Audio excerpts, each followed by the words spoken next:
Hey people, welcome to Eldritch Noir episode 4. I can't remember. But hey, we're here. We're happy to be here and ready to have a really good night. We have a bunch of announcements before we get into things. Starting with we have a one shot next week that I am going to be running. Currently, we have 4 people confirmed to be in it. We have the lovely Ian, who plays Sev, here with us. He's going to be in it. My husband, Nick, is going to be in it. My brother-in-law, Matt, is going to be in it. And a friend of mine and Nick's, who is one of Nick's players, his name is Drew. He is also going to be in it. I don't call him Drew. I call him by his Twitch name, by his username. But his name is Drew. It is called Thrown Away. It's like D&D Toy Story. That is the plan. That is the vision.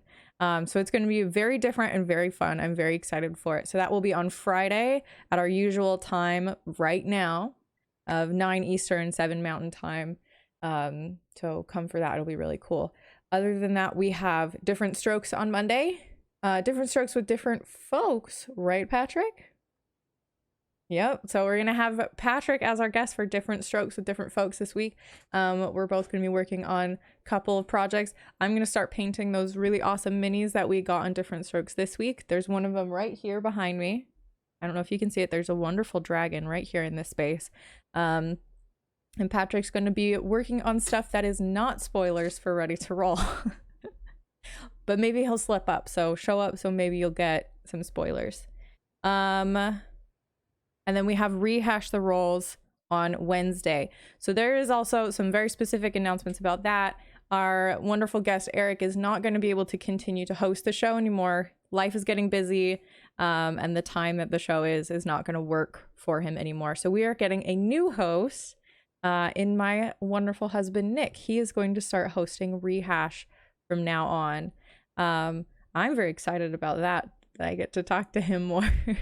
So the guests this week will be Adam, Brayden, and me.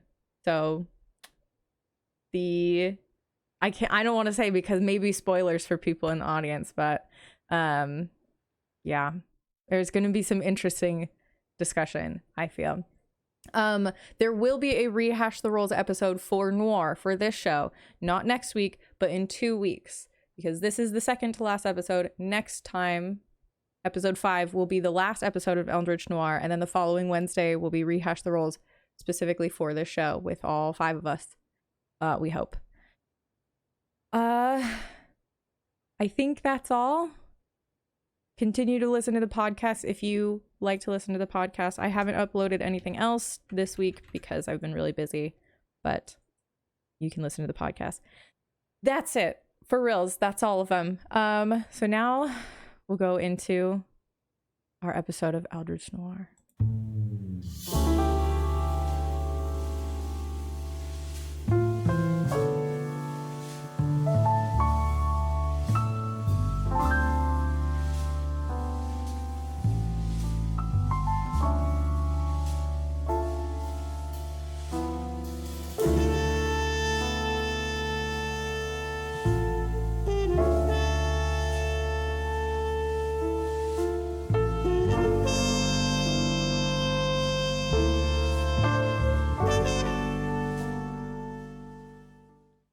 Last time, Jean and Ayana kidnapped Tina and Delilah, and during a car accident that Delilah caused, Jean took that opportunity to off his boss, Ayana, and then he managed to escape a rampaging Delilah.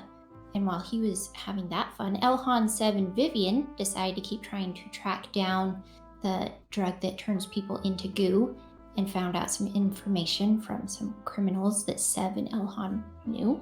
And then Sev and Vivian had a chance to go shopping for some new duds for Sev's date.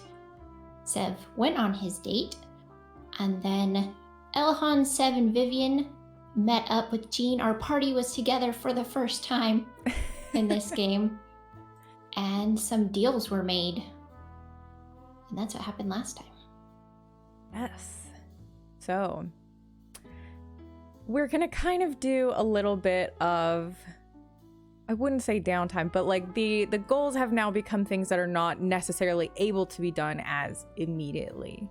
There are some things that you can do that following day, but we're gonna kind of go into a little bit of like time flexibility zone for now. Like the sort of things you get up to in the next few days. We'll start. Is there anyone who wants to start? Who wants me to pick on them first? Or is everyone too afraid? Okay, everybody's too afraid. I'm gonna roll a dice then. See who gets picked on first.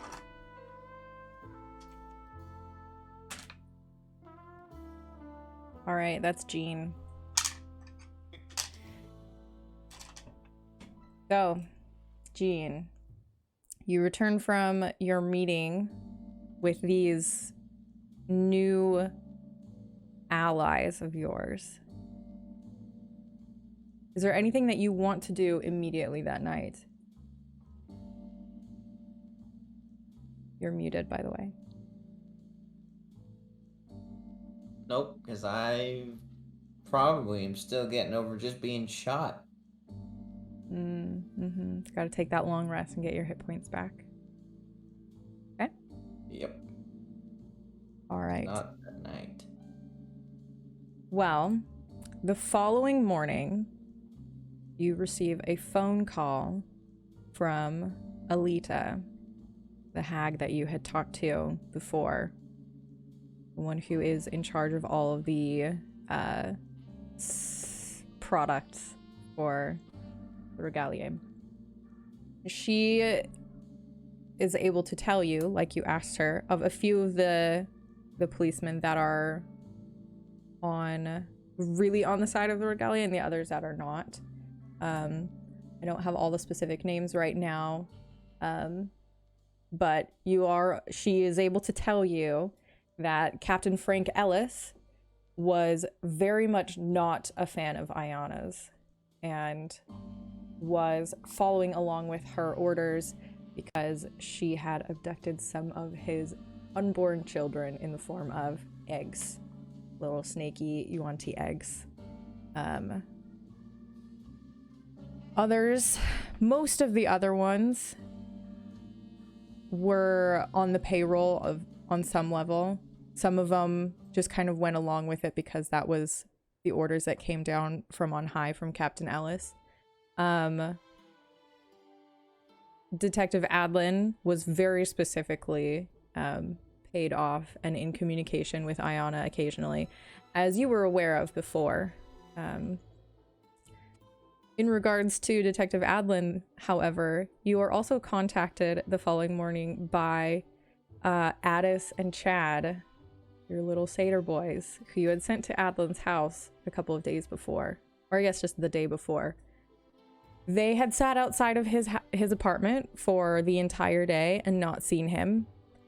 And early that morning, they decided, what the heck, let's go in. And they found him unreclaimably asleep. And they were unable to wake him. All right, then. Yes, go ahead. Who did she find out all of this stuff from, and where are the captain's eggs now? So most of the stuff she actually found, she went to Ayana's house. She's one of the few people who was actually familiar enough with Ayana to know where she lived. Found different papers in her house, as well as the eggs. They were in a little basket, like on a radiator to stay warm. And so are the eggs still there? Yeah, she actually makes the phone call from Ayana's house. Gotcha. Mm-hmm. Well, I wouldn't recommend hanging around I imagine that having the favor of a police captain will probably be even more helpful than the favor of our little white knight detective. So if you give me the address, I can have a little chat with Captain Ellis. I'm certain he'd be most pleased. Okay. She can definitely give you that address. Excellent. I would like... Does she... Go ahead. Oh, and so she's gone to Ayana's house. Is there anything else? Does she have, like, any more information on getting into Getting into the Fortuna Nera? She doesn't really go... She's as much of a homebody as one really can be. She's aware of Ayana's house because she was asked to go there occasionally, but she mostly just hangs out at the distillery and like the lab is where she basically always is. Yeah, she's not as well connected with people in the Regalia as you are or other people are. She does also mention that she has not been able to figure out a ton more about, she hasn't been able to find a replacement source for what is wrong with the Lune Fromage that is causing the illness that's going around. She's very upset that she can't find anyone else who is willing to sell her any. So she complains to you about that a little bit. The Lune Fromage sounds like moon cheese. Fromage. It's actually not fromage, it's femage, which is the woman or the wife. No. Yeah. The wife. I don't know French, I'm sorry, but Google Translate might have failed me. Gotcha. Well, if she doesn't have any more useful information, then I will hang up the phone and I will make a phone call to my favorite detective. Alright. I assume that's Elhand. Yes. Okay. Elhand, you get a phone call. I assume the phone is ringing. Because he's muted. Hello? I'm gonna answer hello. Yes, is this Detective Elhand Anderson? It kind of depends on who's asking. That's not a very police thing to say of you. Well, I mean, do you want to tell me who's calling? Yes, of course. This is your friendly neighborhood gangster, Gene. Alright, well, how can I help you today? I need you to accompany me to meet with your captain. I have some information that he may want to hear.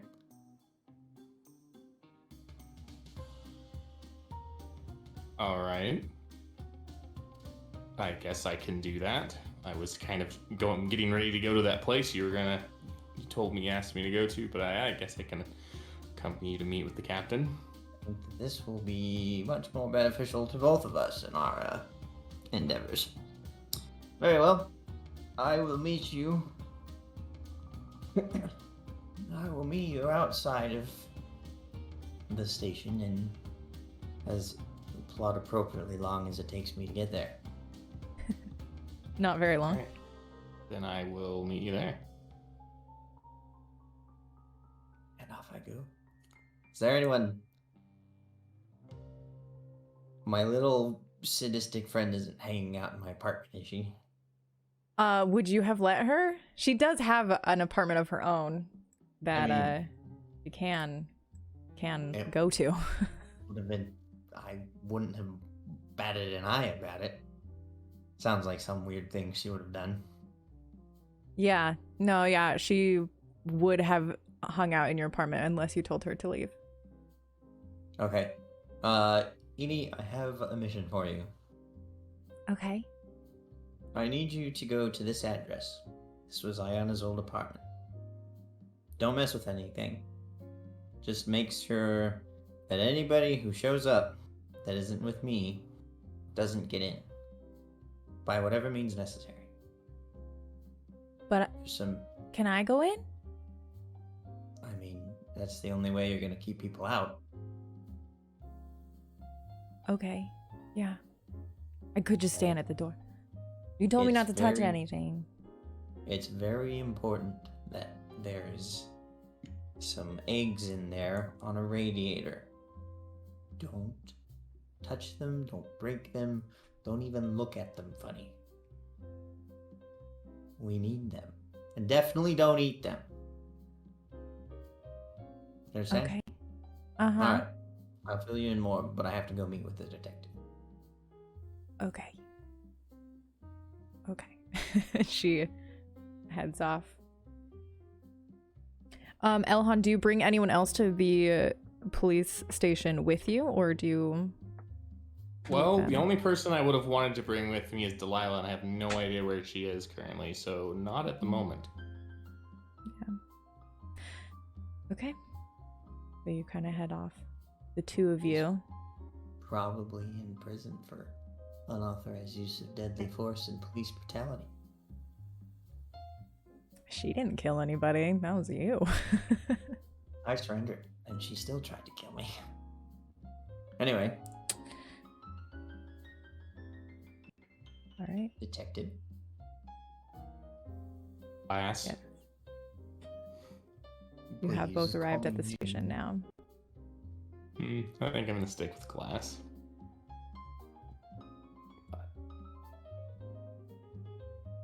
Well, You're gonna let me in? sure. You want to tell me what this is about first? No. Can't help you if I don't know what this is about. Well, you'll find out when your captain finds out, but I'm certain your captain would be delighted to hear.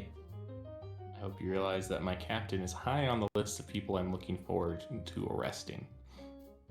Yes, I don't think that he should be on your list. And you'll find out why. After all, coercion is a reason that keeps you from going to prison, correct?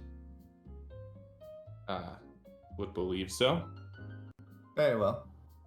Now then, if you would please escort me to your captain. Well, then I guess I'm gonna escort Jean into the 12th and head to the captain's office.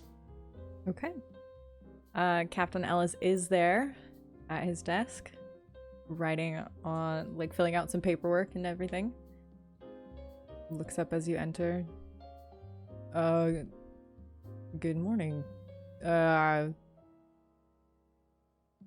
He looks very confused and not sure what to say, because he and you had a bit of a rough conversation yesterday. Not end on good terms. That's why I want them arrested. But I have someone here who wants to speak with you.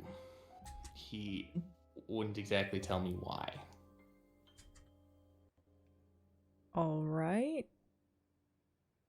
Captain, you may call me Jean. I have been in here before, unless ideal circumstances.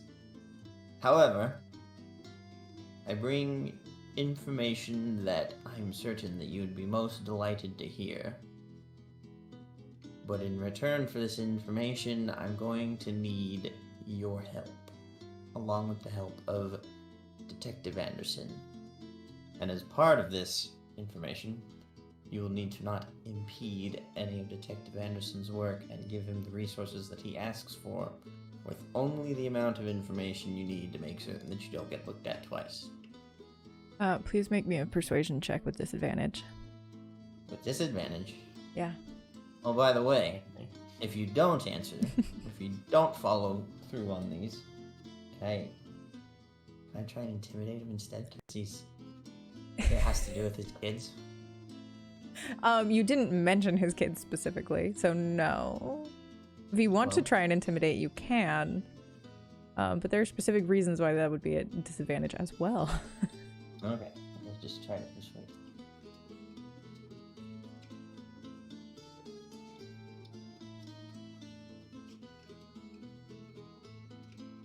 That's a 19. 19. Okay. Yep, 19. Okay, Mr. Mastermind. So you see him glance off once again at the photo on his desk. He sits up straighter. What's this about? Tell me, Captain. Coercion as a method of forcing someone into committing a crime generally permits them to get off the hook, so to speak, correct? I would rather you just speak straight with me. If you mean to say something, please just say it. I need you to answer this legal question for our detective friend here.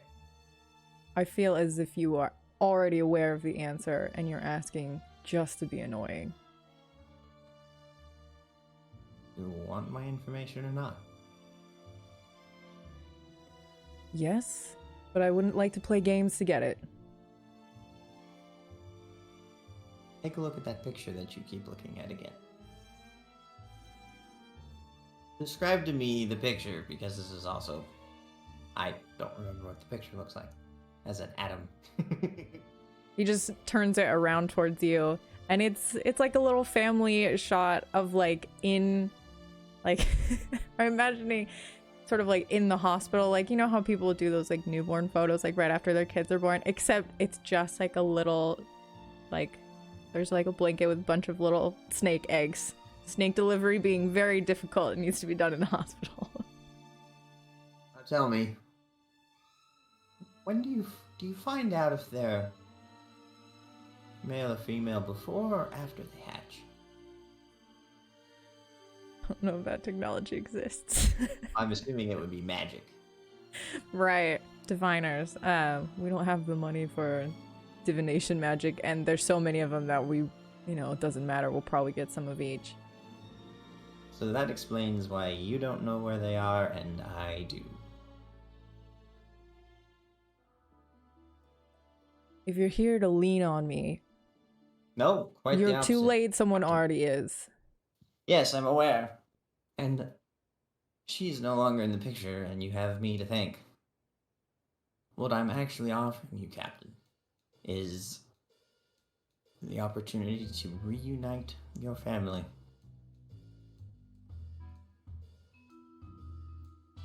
All I ask is that you come with myself and Detective Anderson. I assume Detective Anderson will want to bring his most recent posse. And we will go to where your brood is. You can retrieve them, and in return, you'll permit me to thoroughly examine the location and any and all documentation and other items and artifacts that may be within. And then you can do as you see fit with that information.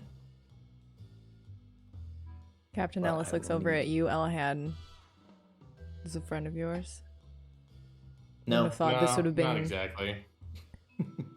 Wouldn't have thought this would be your kind of crowd.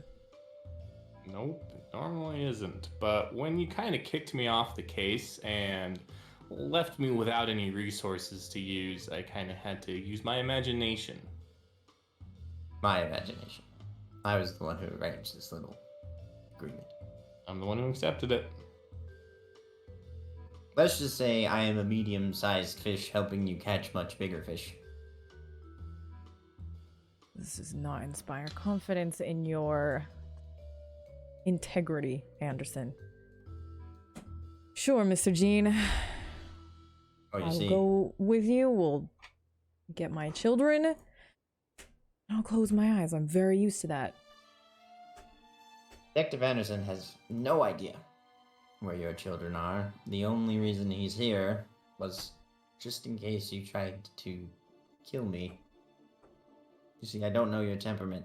However, now that it seems that we're all agreeable, if you will all follow me. All right.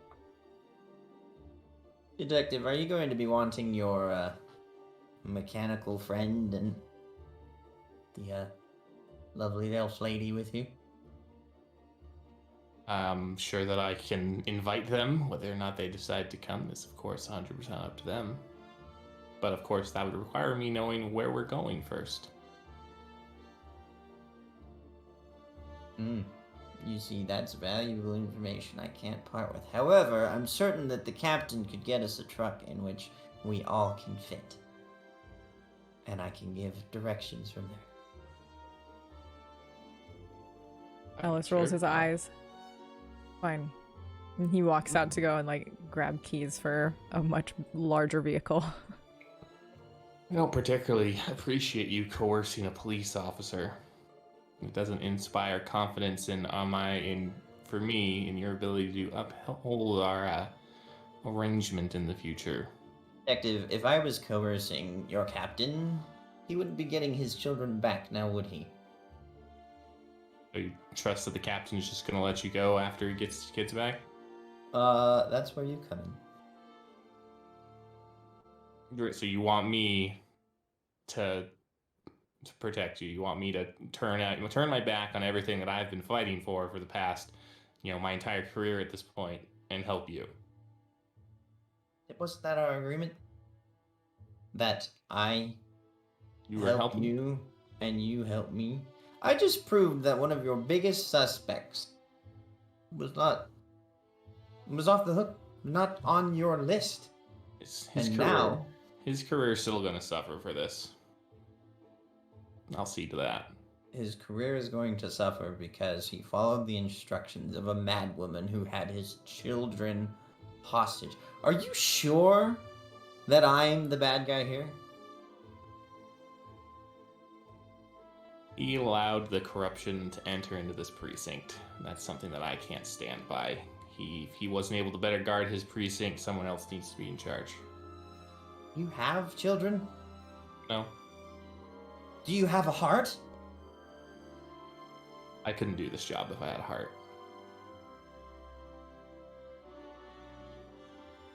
Detective, maybe you and I should switch places. I don't think you'd be very good at my job. I would be phenomenal at your job. You see, as an IA detective, I hear so many sob stories every year. I needed the money. My wife was sick. I needed, so on and so forth. As to why they accepted bribes and corruptions. You get tired of it. So you're saying that you don't believe that his children are legitimately in this place, sitting on a radiator, and the only thing between them getting stolen by one of my opposition, one of the members of my opponent, is my little sadistic nightmare friend. I believe you 100%. I just think he should have come to us first, and we could have helped him as the department. Detective, you don't seem to understand the grasp that Ayana had. The grasp has existed long before you probably even a twinkle in your parents' eye. You're what, a half-elf, correctly? That is correct. Yes. You see, this cancer that you talk about has existed since long before then. And so more than likely it's not your captain's fault. Now I'm giving you the chance to do the impossible and redeem another officer. Because you catch more flies with honey than with vinegar, my friend. I'm certain that having this Captain Ellis on your side will be much more useful than turning him into an enemy by punishing him for a situation that quite frankly was out of his control. Do you have any idea how effective our enforcers are? Yes, I've heard of it. So it's entirely possible that Captain Ellis laid down one night, a bright-eyed and bushy-scaled Yuan-Ti captain, and the next thing he woke up and all of his children were gone. And all there was a note from one of the most terrifying sadistic people that I have ever met, saying, if you ever want to see your children again, you will meet me under this bridge. She met him under the bridge. She showed him a photo of his eggs and said, if you don't do what I say, I will smash them to pieces. At this point, Captain Ellis returns the car keys caught the very last little bit we were saying. No, actually, she walked into my office. Told me right in the middle of the day. No nighttime meetings. All I'm saying is, Captain, you should have come to us for help first. A lot less people that I could trust at that point. Yes, as we work together, you will come to realize why the captain couldn't have gone to you first. Because then Ayana would have been eating scrambled yuan tea eggs as her breakfast. Can we not talk about my children like that? Also, can we please go? Apologies, Captain. Think it over, detective, before you burn another bridge. Or I guess in this case, another, lounge.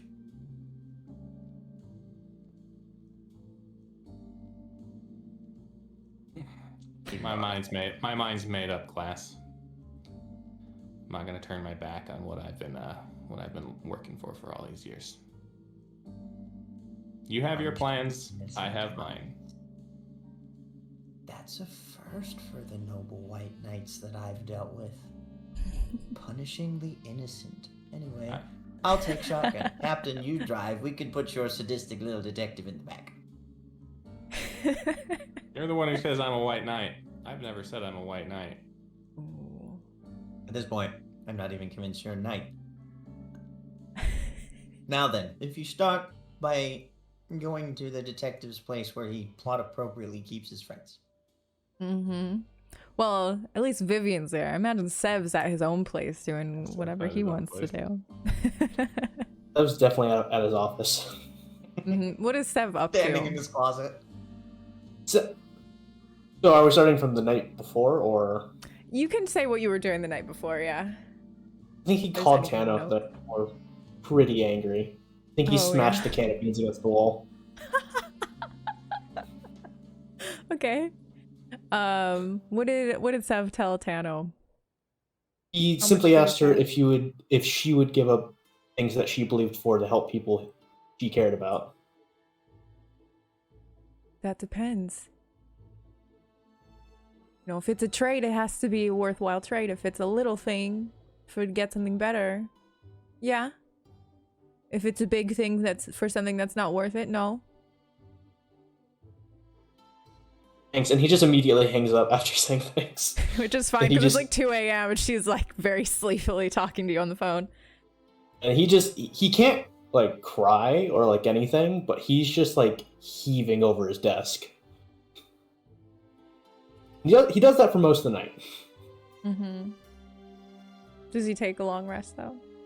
Yeah, he's staying in the same place. Okay. Then the next day, he's scrawling a new rune into his hand while putting another one, Scorching Ray, into his other hand. Right. I guess he's doing that until they show up. Okay. Vivian, while Detective Anderson is gone, you actually hear the phone in his apartment ring. Hello, this is Vivian. Viv? It's Tina. Are you okay? Yes, I'm good. How are you? Are you okay? It's been a lot, Viv. I've had to spend the last like day and night with some real twerps. They're real awful, real annoying. I really like to get out of here if that's possible, but I don't really have anywhere to go. You know, I think it'd be safe to come back here. Yeah? I think the people who came and got you won't be able to do that any longer. How can you be sure? Because I mean, we were told we would be safe, you know, and then yesterday just all fell apart. Yes. I've been following the detective around, though, and I've learned some things. What kind of things? Interesting things. It might not be as necessary to keep your hands clean and above board as I once thought. if that doesn't appeal to you, maybe you should go home like you were talking about earlier. I don't really know what you mean, but I mean, sometimes you gotta play dirty, right? Yes, that's what I mean. I think it's time to play dirty. But if you don't want to, it might be time to go home. Yeah, I don't know. Look, Tina, I've been here for a year now. I showed up in this city with nowhere to live and no job. And I am right back where I started. I thought I could make it with my talents and my singing alone, but that's not how it works here. So now I'm gonna play a different kind of ball. But I don't want to drag you into it if that's not what you want. So Yeah, I don't know. I don't know if I've got that kind of thing in me. Maybe it would be better if I went home. I feel like I miss you though. But I mean, if you're gonna be, I don't know what you're talking about getting into, but if it's the sort of thing that Detective Anderson gets into, it could be really dangerous. it could be dangerous. You could just be my roommate. You are the best roommate I've had out here so far. You haven't once tried to stab me in the back or drink all the milk in the fridge. Yeah, I'm lactose intolerant. That's rough on me. But it does make for easy fridge sharing. Yes. So you could come back and stay here, and then once I get us a new place, we can be roommates again. I'm just letting you know. Could be a little dangerous. Yeah, I don't know. I'll have to think about that then. Because it was really scary. There was a lot of screaming, a lot of smoke. I heard some gunshots. There was a lot of blood. Yeah, no, I'll have to think about it. And she hangs up the phone.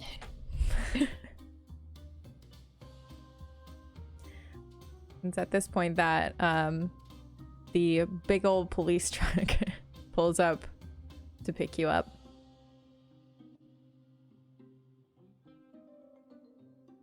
You get Well, picked up. I am obviously gonna go into my apartment to get her and let her know what's going on. Okay. Detective I'm not hanging out Anderson. with the captain by myself. I'm following him. Okay. What's Captain on the Ellis stays agenda in the for truck. today? Well, we have to go rescue some unborn children. Or whatever you would classify eggs. Not what I thought we were going to be doing. Okay, let's go then. Not what I thought I was going to be doing either. Welcome to my world, Vivian. It's very exciting, very interesting. Oh, tagging along after him yesterday was very eye-opening. Before we go, I'm going to call Sev at his office so that way I can make sure that he's actually going to come with us instead of just showing up. Mm-hmm. I'm gonna pick up my phone and give you a call, Sev. I was gonna let it ring for a minute, just long enough to where it's awkward, and he's finally gonna pick up and go, "Tin Man Detective Agency, my name's Sev. How can I help you?" Sev, it's Detective Anderson. I hang up. Oh, no. I'm going to take that as a no then. All right, let's get going. Very well then. Seems your robot friend doesn't have a heart. Well, I mean, didn't even give me a chance. His loss. I was just crying. Like, he can't cry, but he's just sitting there trying to contemplate everything. If you're trying to call Sev, I can try. Nope, let's just go. It's up to you. Why not? Why don't we let her try? He started this mess. Why doesn't he finish it with all of you together? What a happy reunion. It just makes my black heart swell. And that's exactly the reason why I think we should just go. Anything that makes you happy shouldn't necessarily be something we should be doing. Your detective has sharp, pointy fangs that he thinks hurts my non-existent feelings. Well, if you want to give him a call, Vivian, be my guest. But Go on. Now, seeing the rapport between you two, I'm starting to wonder if we should add the emotional warforged into the bunch, but sure. She gives Sev a call. You Seb's gonna pick up a Sev? little bit quicker in general. He's like, he's counting down from 10. Okay. Man, Detective Agency, my name is Sev. How can I help you? Hello, Sev. This is Vivian. How are you today? Quiet for like a solid 30 seconds. I'm here. So you're having a rough time, then? Not doing great. Not doing. How do you get bean stains out of wallpaper?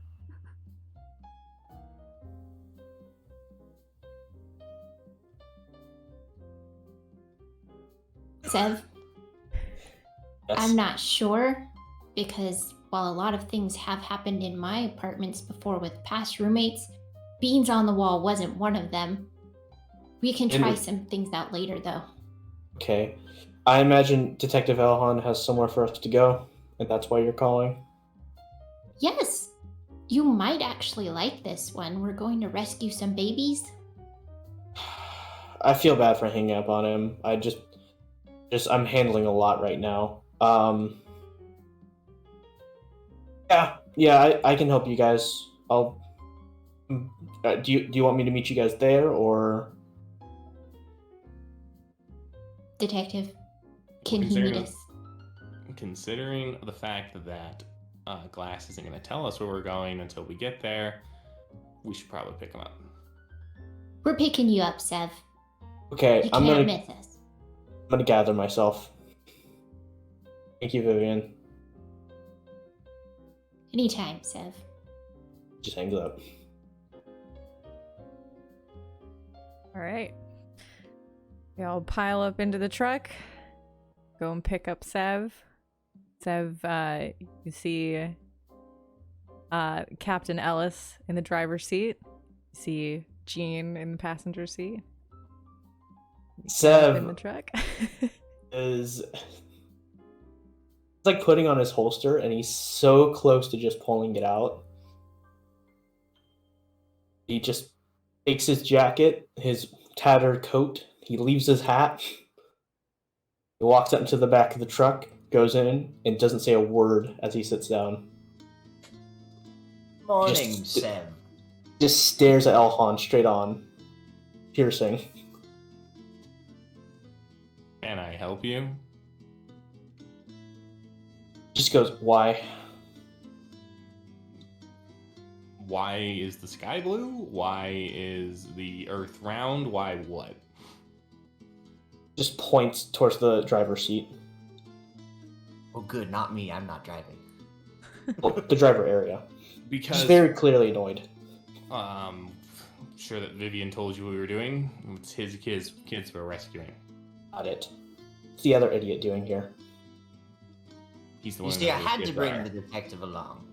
He's the only way to make certain the captain's not going to kill me. Elhand? are. He's the one who knows where the kids are. Got it. Thank you. As he leans back and he waves at Vivian. He closes his eyes. Tell me, Sev, have you given any thought to what I told you last night? That doesn't respond. About proving to people that you deserve to be treated the way you want to be treated, that you are a person and not simply chunks of metal? Sev doesn't respond. His eyes are closed and he looks like he's taking a nap. Jean, I'm assuming that you are also giving directions and Yeah. the car is in motion while this conversation's happening. Take a left 2 streets down. I see. You're giving into your, You're permitting your emotions to control you, just like you permitted your handlers to control you. Sev reaches over and unbuckles one of his holsters and then still closes his eyes. Yes, Sev. Shoot me in front of 2 cops. Let's see how that goes. He shrugs. Don't care. You know, You hear Ellis kind of mutter, I mean, I've been kind of confirmed as a dirty cop. I don't know if that's super reassuring. you know, Captain, I am trying to clear your name here, and you're not helping. Sev just goes, "Hey there, Alice. Long time no see," from the back. Didn't I just see you yesterday? 2 nights ago? Haven't talked. Right. He just closes his eyes and looks. How did your Pardon? date go, Sev?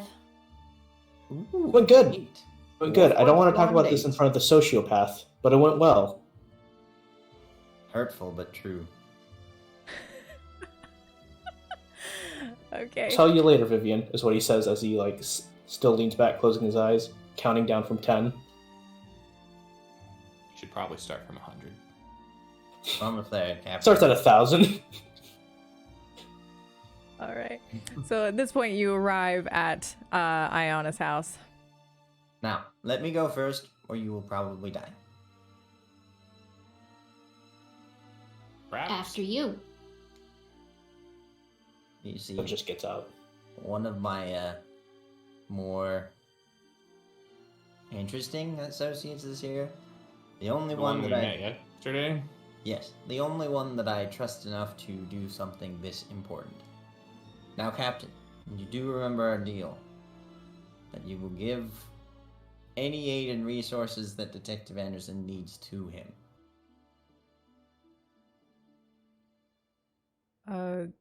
Sure. I need more than a sure, Captain. Yeah, yes? I just... Very well. Can we please just go inside? Very well. Not all of us are like Ayana was. I'm going to lead him up to the apartment. Knock on the door. Edie, it's me.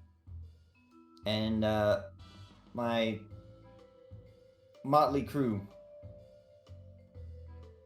Okay. Your motley crew. You just hear an answer from the inside. I'm gonna open up the door and take a look around.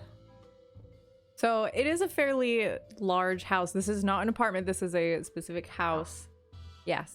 So Edie's sitting on like the stairs that go up to the second floor, just kind of like she's got like knives on each step going down the stairs. Off to the left is a living room. Off to the right, there is like a dining room. You can see it goes back around to the kitchen. You assume that there are like bedrooms and stuff upstairs. It's very nice. Very tastefully decorated. Lots of really gorgeous art on the walls. Very nice carpeting. Looks great. If you want to look around, please roll investigation checks. Captain, how hard would it be for the deed to this place to somehow fall into my possession? Captain Ellis has immediately, upon seeing that like Edie's not gonna mess with him, he is like off, looking around, trying to find his babies. Well, Detective, I guess I'll ask you. Would you be heartbroken if that didn't end up in the evidence files? Yes. Well, that's too bad for you. All right, what were those investigation checks? For 20? I got a 22. Yeah, same. I do want to remind the other individuals that part of my agreement with the captain was that I got to look through everything before anything got bagged up for evidence. Mm-hmm. That is what you told the captain. Just whether or And the not your detective companions was are there. compliant. I only got a 5. Okay. Vivian, there is a gorgeous grand piano in the living room. Like absolutely gorgeous. So that immediately catches your attention. Yeah, she goes no further than that. All right. So with the rest of y'all rolling insanely high, it is very, very easy to find the basket full of eggs. They are on a radiator in Iona's office. looking around through the house, you find a lot of like there's just valuables. Like everything in here is very expensive, very worth its weight in gold. Some of it because it is gold. In terms of information, let's see. Sev, what was your total that you rolled? You got a nat 20, but what was your total that you rolled? 27. That's definitely the highest, right? So you immediately start pulling through like the papers on Ayana's desk, and the rest, you other two, you are like right in the same vicinity, but it is Sev that's like getting his hands on all these things, and it is like papers and notations on the logistics of what she was working with, like names of people, names of places, shipment numbers, the income from like the ledgers from the protection plan payments and things like that. Like it's all the details of everything that she was doing, like all of it. So I was gonna pocket some of the more important looking stuff. You better put a sleight Secretly. of hand check, buddy. Yeah. Very secretly. Good luck beating me on that one. Yeah. 24. And what's your perception check, Jean?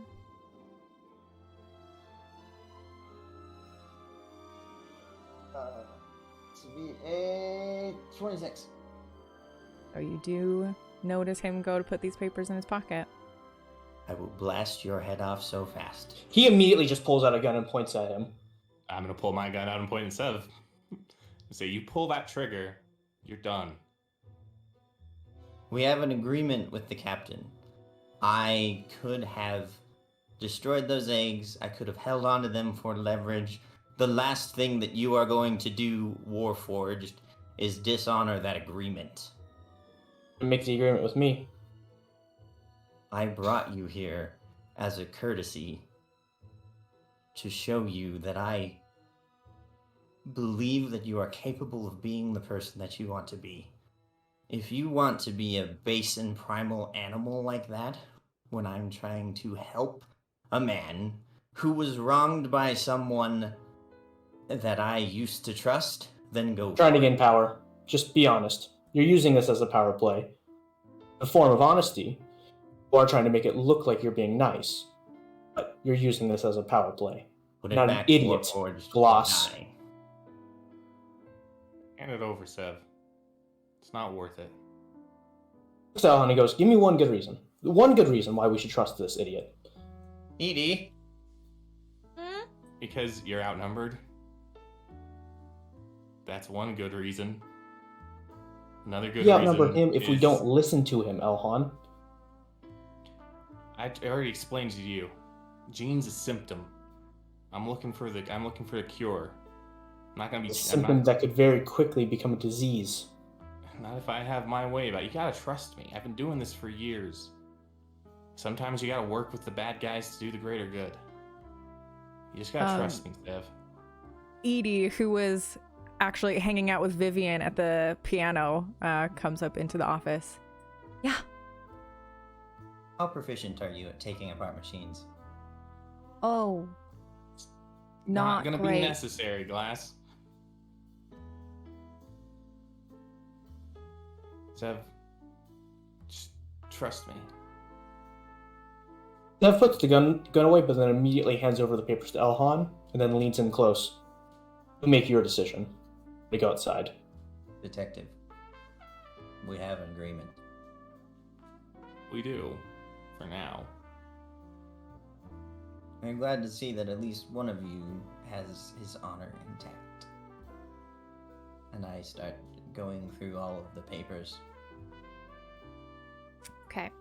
So putting the information that's in the papers together with the information that you got from the different phone calls that you made the day before, you're able to piece together a lot of things. Make I'm gonna say an intelligence check with your proficiency bonus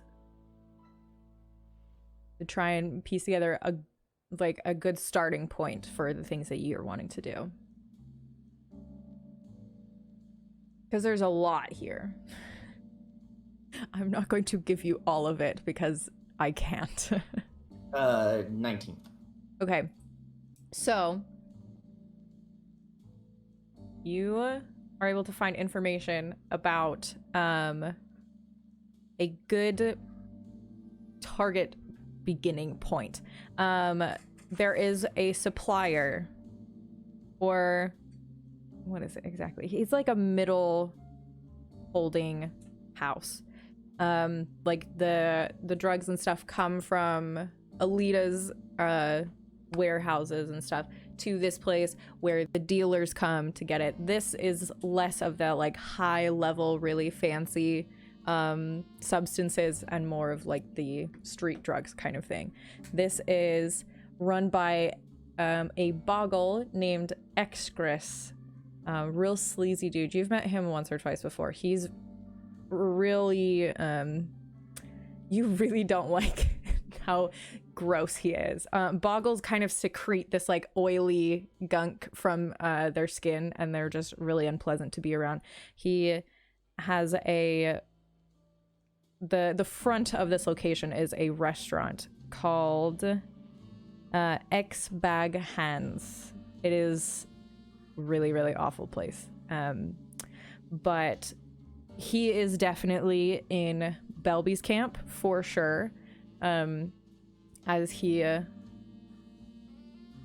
he's more wanting to get in with the family than to be, and plus you've kind of been a little bit like brusque with him before because of how gross he is, so he's not a fan of yours. But you're able to find the address for this place along with the most recent list of the stock that went to this place. It's a lot of different things, for sure. Does it have any of that, like, and you might have said this, but she said a lot of things, and so I'm catching it. Does it have any of like that, the tainted medicine? It does. Yes, there are actually a lot of lycanthropes in Shade City who are essentially homeless. It is very hard to hold down a job when you are, monthly flying into lycanthropic rages. So there is quite a bit of the lune fromage there. Because he deals with more of the street drugs. Yeah. Detective? Either Yes. or, preferably the one that doesn't want to shoot me. I think I want to shoot you. I just have a little bit more self-control than Sev's downstairs at this point. He's gone. He's counting down from 10,000 now, sitting next to Vivian. Practice, good practice. I think that I have a good place to start, in the interest of the local populace. I may leave this one entirely to you. You see, it has quite a bit of that tainted drug we found at the Silverleaf Lounge, and as, of course, I don't want my name associated with such things. So you're just gonna let me fight your war for you? So that's what you're telling me? Detective. Yes. The enemy of my enemy is my friend. And one way, so when this is all over, you'll be an enemy again. Just remember that. Detective, you know that in order to make it anywhere, you're going to need my help. Whether that's helping you catch the bigger fish, or achieving your own ambitions, whatever they may be. Money, power, women, fame. Fearing the city of the disease that you are? Oh, there are far worse diseases than us. Well, There are other parts of the city, parts that we don't have a control over. You see, unfortunately, in the grand scheme of things, Regalia is not nearly what it once was, what we want it to be, whatever you want to call it. But with my help, Detective, I can give you names, I can give you locations.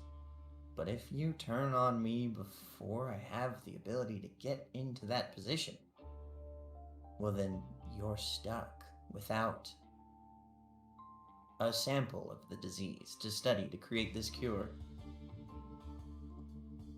Don't get me wrong. I intend on helping you get what you want. And, it's better the evil I know than the evil I don't. And I'd rather have someone that I can keep an eye on, and I wouldn't say trust, but you get the gist, than, some random. But don't get me wrong.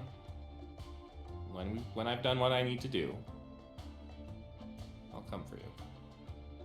Calling me evil has less meaning coming from you ever since our conversation earlier.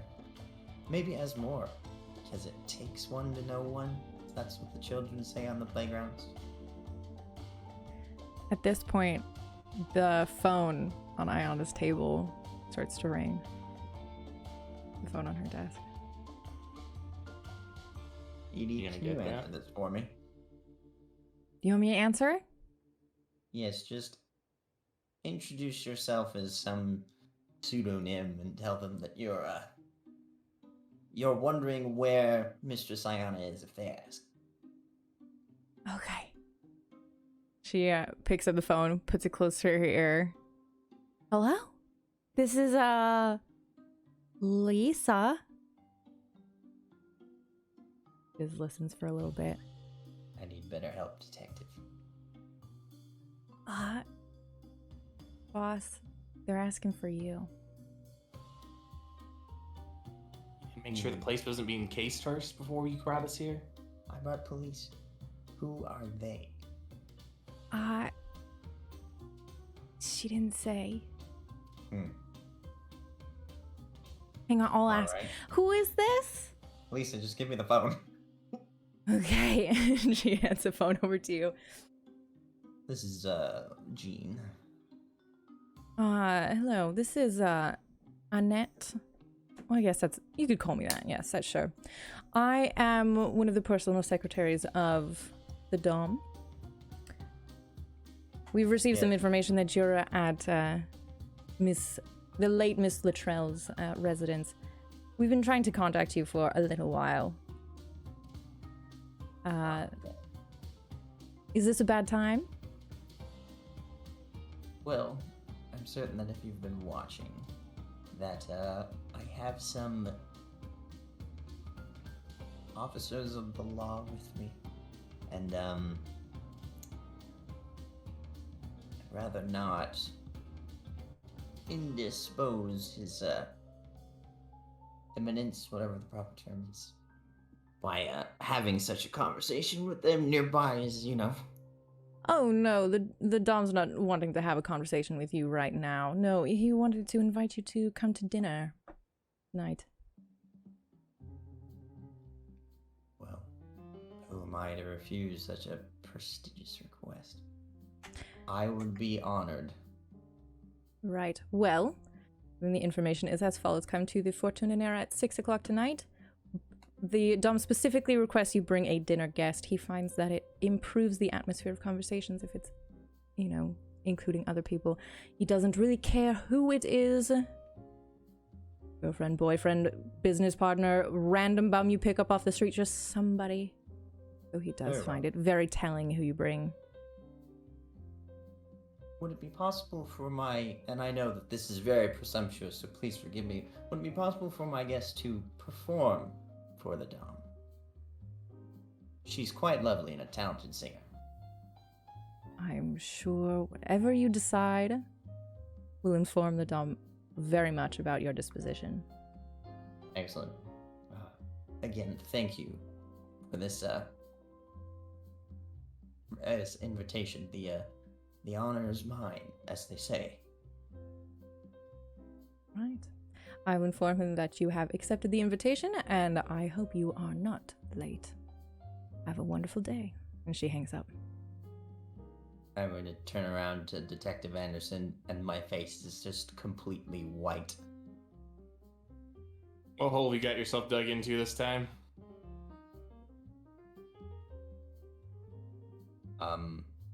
You know how a disease starts? The very basic simple cough. Depends on the disease, obviously, but yes. I'm going to that original cough.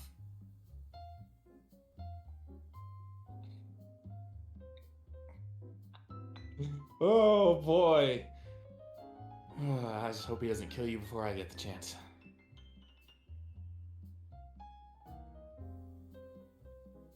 Well, Detective, But- if he kills me, you no longer have your in.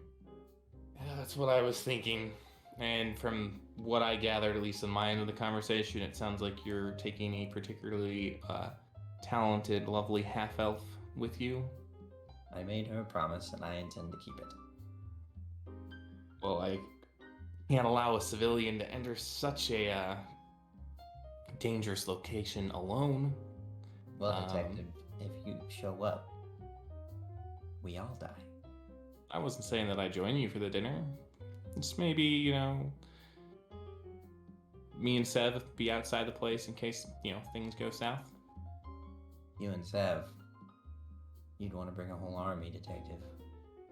I'm sure that I can work with the captain with that, but as you know, most of my precinct is currently in the pocket of your boss. And I need, I don't really have a lot of people I can trust. Detective. As you can see, I'm very much out of leverage at this point. All of the information that you need for individuals who were on that payroll is there on that desk.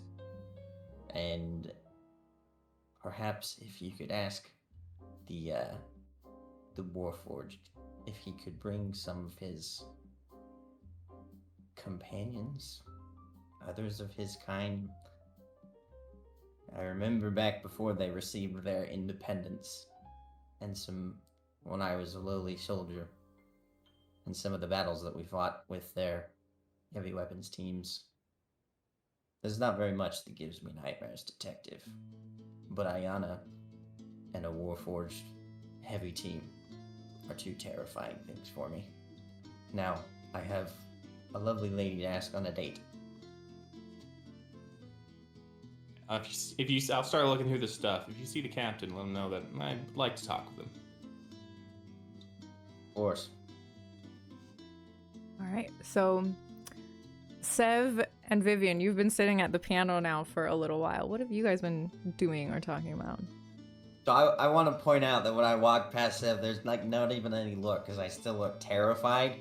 Oh, just in Sev's case been he wants to downstairs. do Sev that. left. No, I know, when I'm going downstairs. Okay.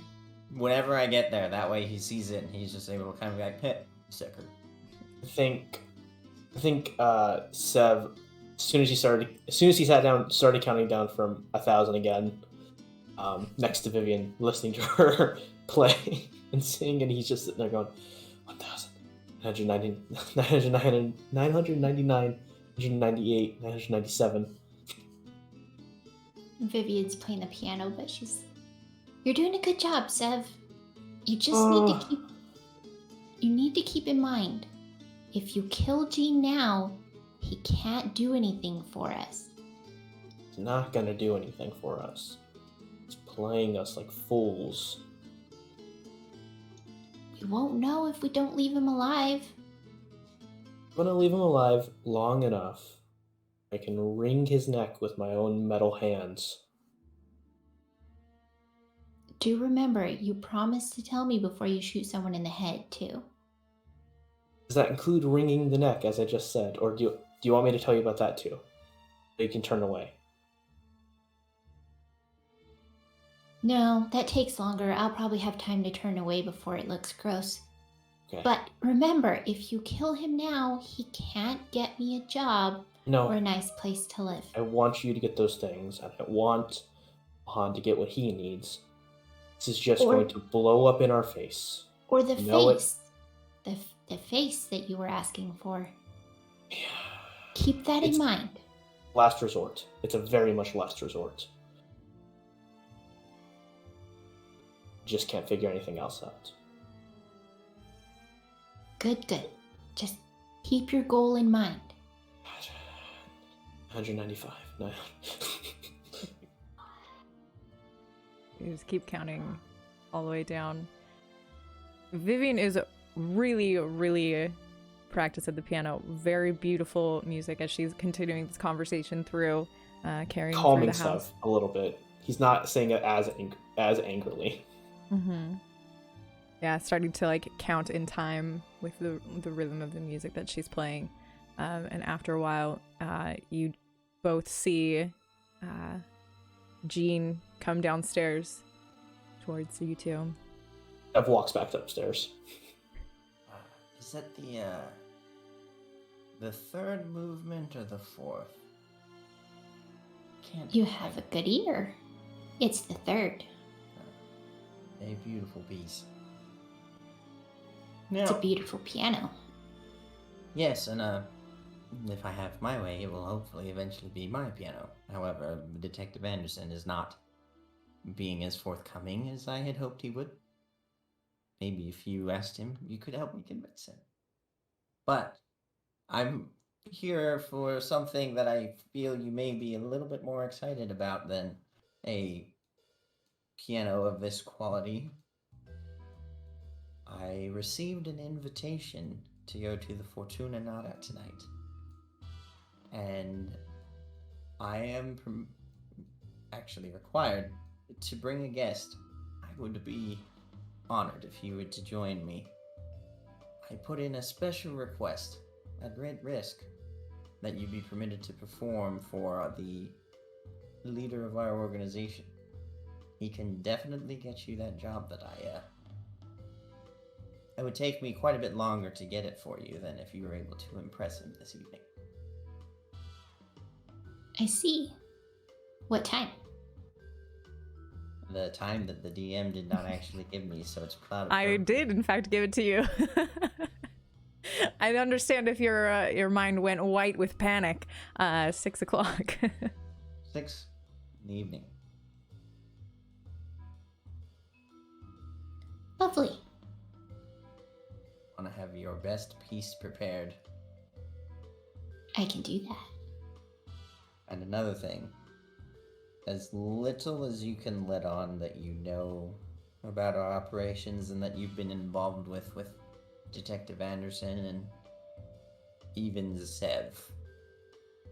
The better. Oh. So, brainless, pretty fluff who sings well. I can do that. I wouldn't quite say brainless. One of the requirements for bringing a guest was that it enhanced the conversation. So you need to be just sharp enough, but you need to not know too much. I have full confidence in you. Good. Very well. I will be there so that we arrive at 5:45. Because to be early is to be on time. To be on time is to be late. And to be late is to be dead. Literally? Yes. I see. This is not a man whose invitations you turned down. What is the dress code for this event?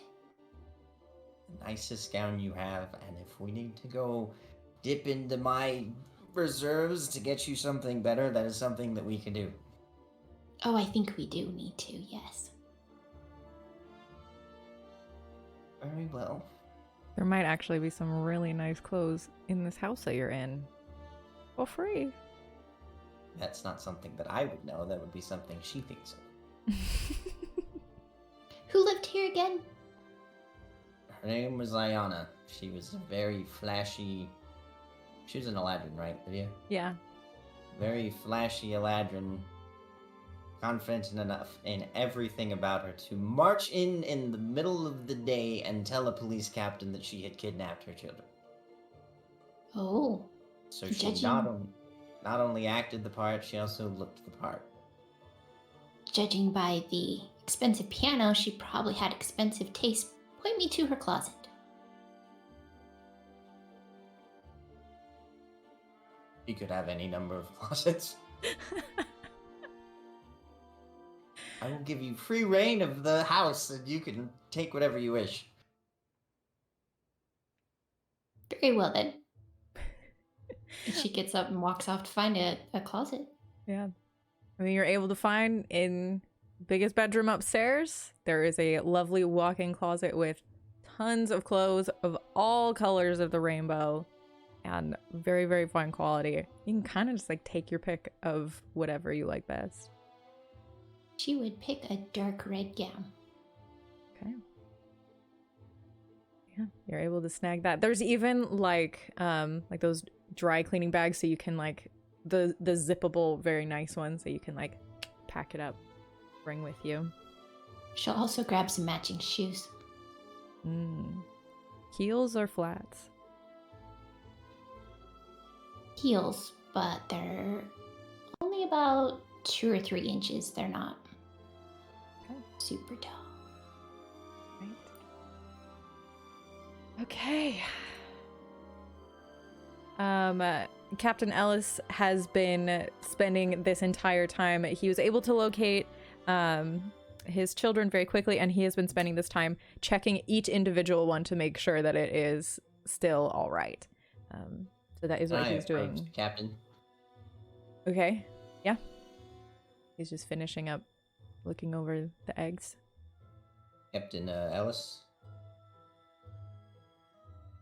Doesn't respond, but he kind of like nods his head to like indicate that he has heard you and is aware of you. Are they all right? Looks like it. I had no knowledge of this until I received a phone call earlier this morning. Now, I am not going to lie and say that I am a good man or a good person. However, I have lines that I personally do not cross, and one of those lines is children. I am sorry that this happened to you. And know that even though you and I will most likely meet on opposite sides of whatever line we draw in the future, that if I am able to work my will, children will never again end up as a hostage. He slowly nods his head. And I appreciate that you acknowledge that we'll be on opposite sides. And the detective wishes to speak with you. We, had a somewhat much more important call that we received that you would probably be interested in. Captain, the detective doesn't trust you. So I would recommend doing everything in your power to prove that you were forced into this, or you completely join my side. It's one or the other. Yes, he's going to bring you down. Well, maybe I deserve it. I feel like that would probably be a bad thing for Shade City and overall. Bad things happen. People make choices that affect others. Something that I know, people make the worst choices when they think that they only have one option. So, forgive me for disagreeing with your assertion that I will need to pick between the two of you. I choose me. He stands up. He picks up the basket. Knowing Ayana, you only had one choice. He just kind of nods. And he walks out to go find Elhand.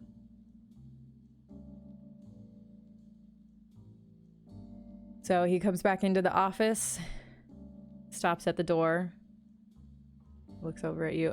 Sev, are you back in here now too? Sev's back in here now. Are you also looking through the papers? Yeah. All right. Oh, Captain walks in. You're muted.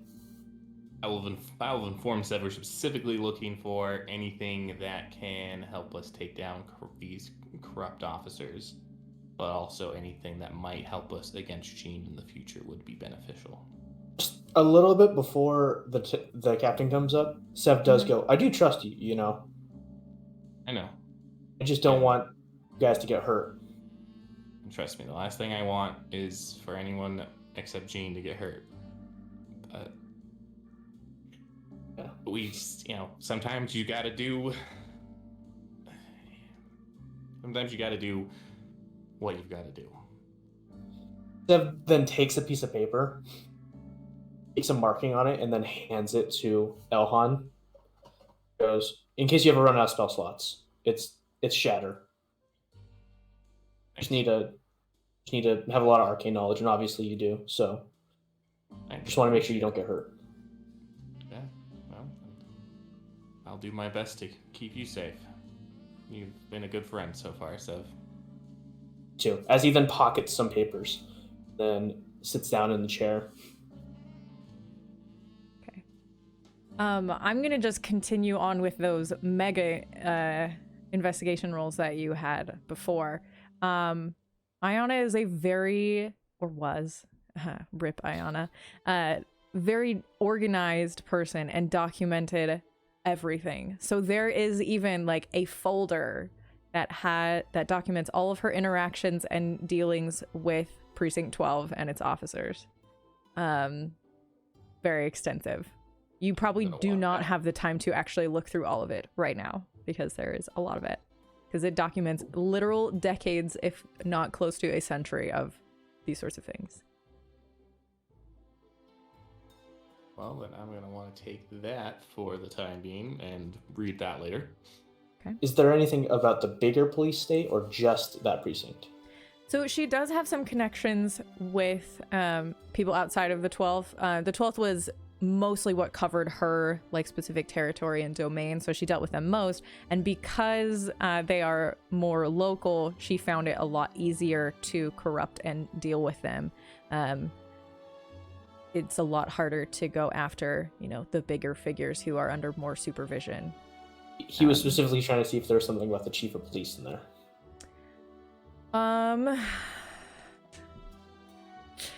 Probably not at her level. Like, she's high, but she's not that high. There is some, if you're specifically like flipping through looking for With his robotic ability is like scanning through papers as they go through. So you are able to find with your freaking 27 investigation, natural 20, his name does come up. More recently. So like there's things of like, Anson sent over this person or whatever, like decades ago or whatever. But more recently, like in the last 10 years, 5 years, there are some weird things where there's something about him that she doesn't quite understand. Some connection that he has with the Regalia that she only recently became kind of aware of, but she obviously doesn't know a ton about it because otherwise she would have written it down. There's really not much about it of just like, she heard through the grapevine that he had a conversation with the Dom. He's gonna pocket it, but he is gonna mention just a slight thing to Elhand, saying something on the chief of police here. Not much, but a little bit. Oh, definitely worth looking into, but again, just remember, sometimes you gotta work with the bad guys a bit to get the greater good. Just because his name's there. Oh, this one's for me. Gotcha. And he's just gonna keep on looking. All right. As for things that have to do with Jean, there are a lot of documentation things about Jean, as he was an employee of Ayana's. He's definitely gonna pocket that too. I'm actually going to ask for that stuff because I'll be able to do more with it since I'm the cop, and mostly because I want to make sure that nothing happens before I'm ready for it to happen. Sev hands over most of it. He keeps a little bit for himself, but he goes, I just want some stuff for me, just in case something happens to you. I understand that. Let's just hope that we can keep that hidden from our unfortunate friend. He then puts it in his mouth. That's one way to do it. Okay. He goes, well, sort of not being flesh and skin. You realize that we're gonna need to let Jean be in power for a while. And by a while, it might even be years before we can Enough. take him down. Alright, well, so long as we're on the same page.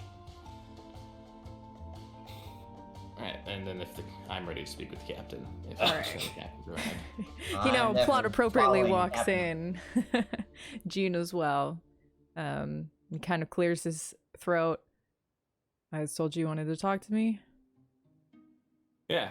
I wanted to,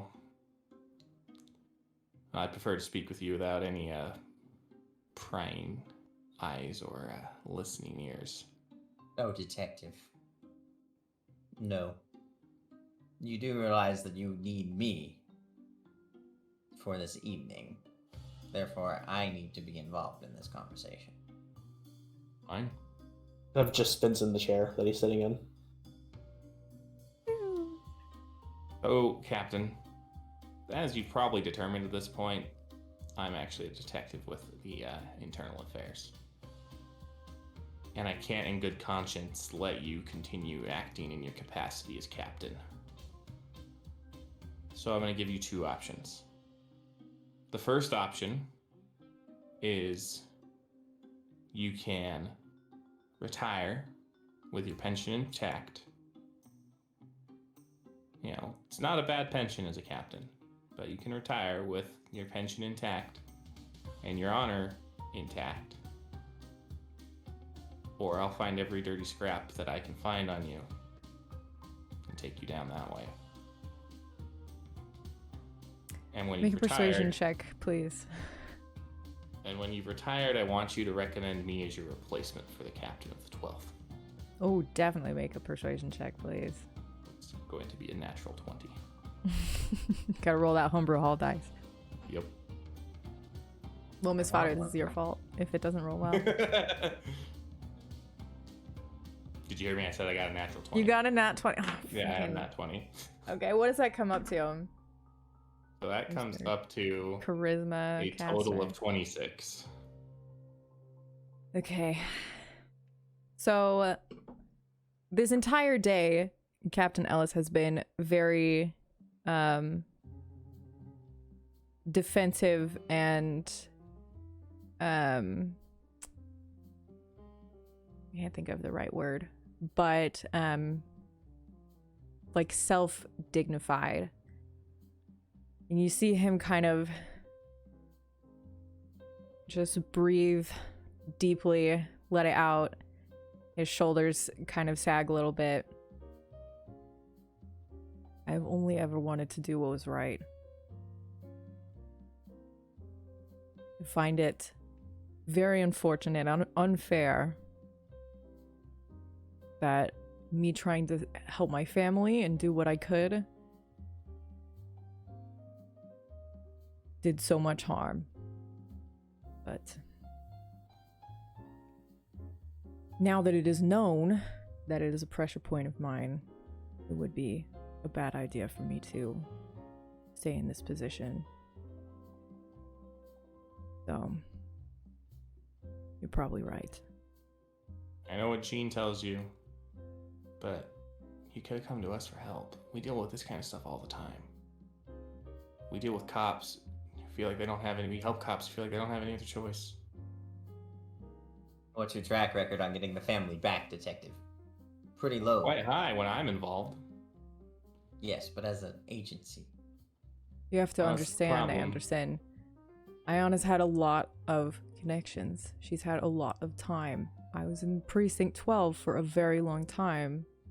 And I knew the kind of pressure that she had on all sorts of people. How was I supposed to know that if I reached out to someone, it wouldn't go right back to her right away? It wouldn't never be take any it. loss to her to squish a couple of them. It would be a great loss to me. I understand. I understand why you did what you did. I still don't think you made the right choice, but that's me. Well, This is what that's what the options I'm giving you is step down, have me be your replacement, or we take you down the hard way, and you lose your pension, you lose any honor you would have had. It's fine, Anderson. I'm okay with stepping down. As long as I can guarantee that whoever takes my spot is going to be someone who can do something right. I can obviously not choose who that is. That's out of my hands. I can give you a recommendation, but who knows what that will do. Asking. I just ask that you think of me with a little bit of leniency. I don't know whether you've had anyone that you care about in danger before, but makes it hard to think. I get you. That's why I'm giving you the easy way out. I appreciate that. Is there anything else that we need? Can I go home? We're going to need a handful of people we can trust for this evening. Trust with what? Trust that they won't try to shoot us in the back if we have to go up against the Dom of the Regalier. Gonna need a lot more than just a few people. He kind of puts his head in his hand. So you're just asking to die? I'm hoping that it doesn't come to that. I don't have any plans of taking the Dom down tonight. I've taken down one of his relatives will have to suffice eventually when we take down this Belby character, but I don't have any plans of going up against the Dom. It's just in case. So then what do you need? Like I said, a few men we can trust. To do what exactly? Because that'll greatly inform my recommendations. Not shoot me in the back. They probably, capable of being a little stealthy, not being noticed. Preferably someone who's not pipes in. Storm the castle if need be. No. And if there's no one you can trust, I can reach out to a few other contacts. Maybe Sev can, but... Yeah, I don't know. I wasn't incredibly familiar with the effect that Iona had on the rest of the precinct, so I don't know where they all fall, which ones were following along because they wanted to when they were benefiting, or if they were under pressure like me. And I don't know whether now that pressure has been released, now that the income from said person is gone, where people will fall. Well, we're gonna have to find out sooner or later. So what, you want me to call a meeting in the precinct and ask, hey everybody, so I know you were all on the take from the Regalier, let's talk about it. I would imagine that you'd be able to be a little bit more discreet than that. Mm-hmm. How did you become a captain? I've been at this a long time. So they just promoted the person who hung on the longest? Is that... Come now, Captain. There's surely some people that you can think of. Some people outside of the precinct, maybe that you went to the academy with. Older drinking buddies. I'm gonna try and dig up a couple, maybe. What do you need him to do? Just stand there? Are you gonna go... What is the idea? What is the plan? The idea is that we are outside until we're just standing guard outside. That's all we're doing. And if whatever happens in there goes south, that ideally we can go in and pull our CI and our civilian out. Nope, you're probably going to have to leave me behind. Because then I am completely useless. But yes, pulling out Miss Vivian. Alright, that's a lot simpler than I can just tell some people to post up. Watch out. Okay. Perfect. That'll be a lot easier. Is there anything else? I haven't even had the time to call my wife to tell her what's going on. I really would like to go home for a while. I will contact you when I have what I need, and you can bring in a team to start gathering up the evidence. And I'm guessing that the detective is holding a big old folder. Yeah. Detective, may I see what you are taking with you? Sure, as long as you can promise it's going to go with me afterwards. I can't promise that it can go with you afterwards yet. Part of the agreement was that I was able to have what I needed. And that's It's just the names of the officers that, in the 12th that are either, I haven't looked through all of it, but it's, it details the dealings of Ayana and the 12th, so I'm assuming it'll have the names of the officers that I need to arrest and some that I might be able to be lenient with. I hope you'll forgive me, but I don't trust you as far as I can throw you. I don't trust you as far as I can throw you, so... We do have an agreement. I need that information. I need this information. I can't just let you take it from me. You'll get your information back. I need every name of every cop in here. I can't have a single dirty cop left in the 12th when we're done. That was part of our midnight meeting. All right, so long as you uphold your end of the bargain, I'll hand him the papers. Right. Can I make an investigation check on what papers are in there? I mean, your investigation check from before still stands in the same way that theirs did. So you're able to crack it open immediately, determine what it is. All the dealings with the 12. It will take a long time to go through it.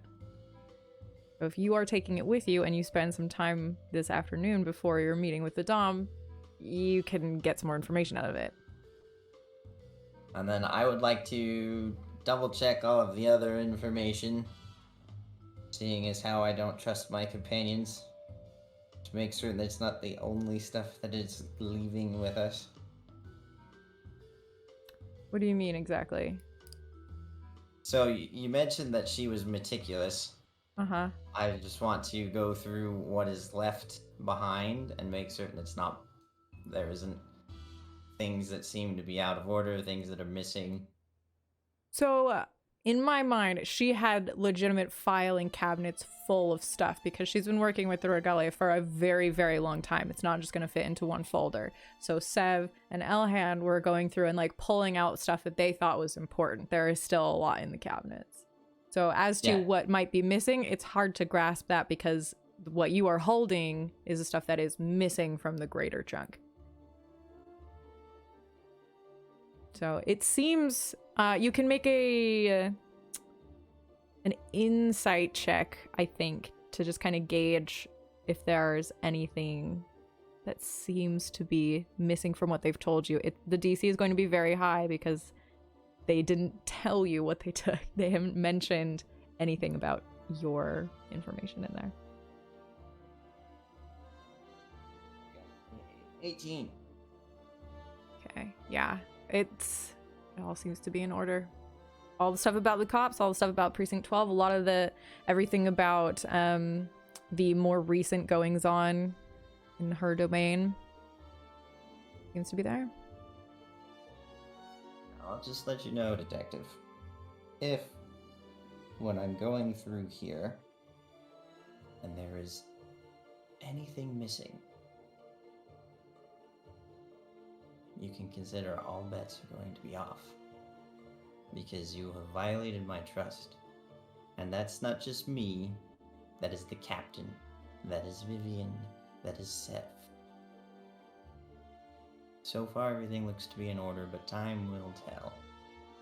So if you wish to come clean about anything, now is the time. Well, I still consider our trust to be intact, what little it is.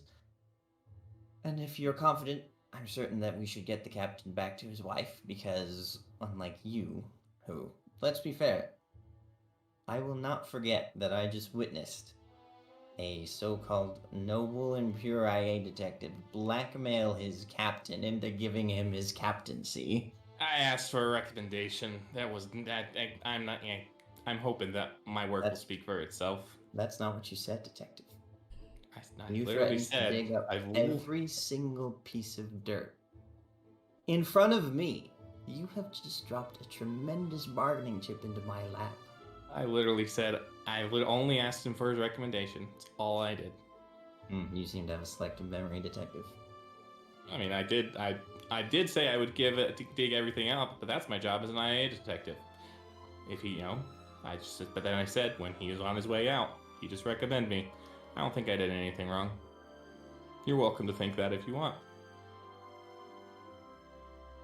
Sev does But finger guns towards Jean. That's not something you're going to be able to hold over me. What did Sev do? I'm sorry. Finger guns towards Jean as he drops that liner. We'll see. Now then, I will be the last to leave this room and this house. Okay. All right.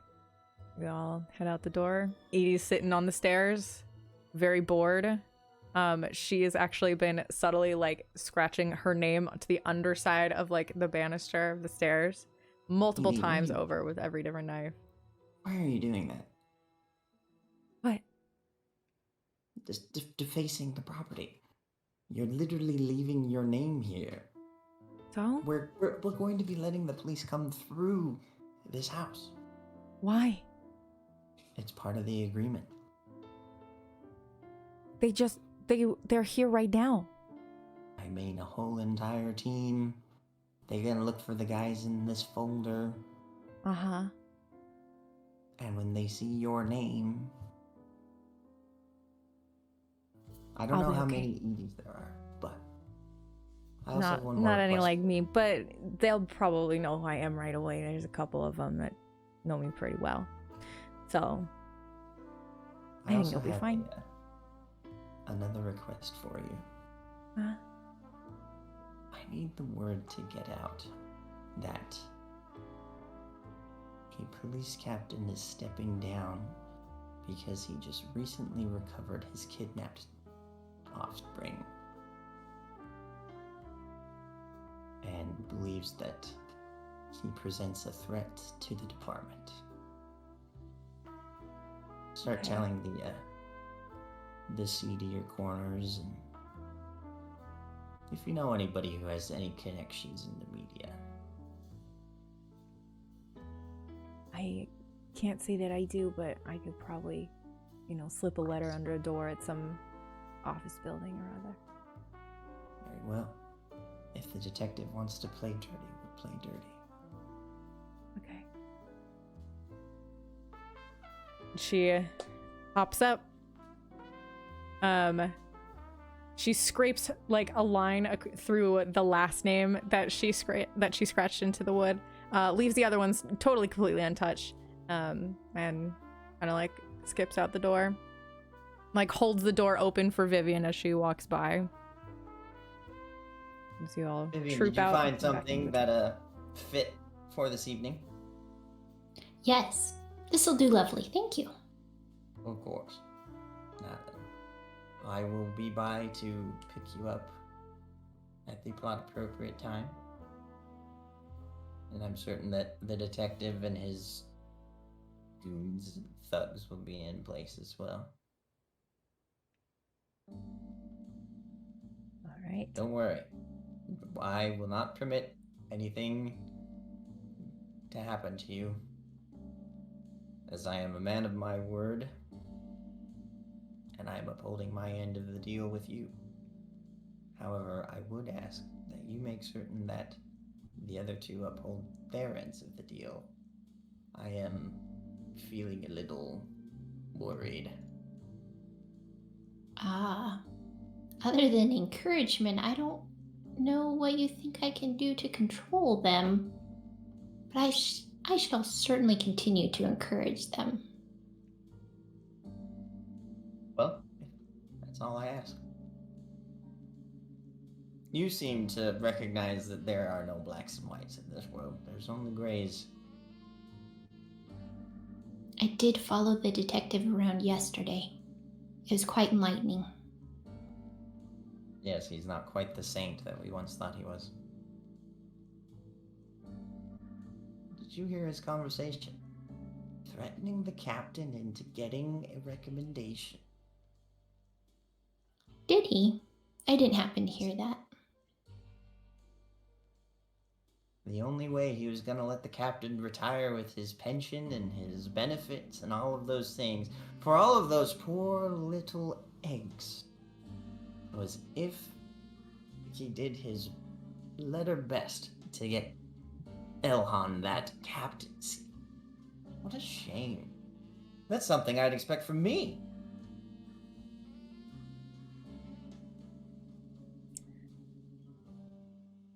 At this point, Edie sticks her head out of the back of the truck. Are you guys coming or not? After you. Walks out the door and goes to the truck, carrying her dress. All right. I'm And gonna y'all, make certain that it's locked thoroughly. with what keys? I'm certain that there had to be some keys in order for What's-Her-Face to get in. I don't know. Edie Okay, knows how to well, get in places. I'll use my own thieves' tools. It's not that hard for me to lock a door. Sure.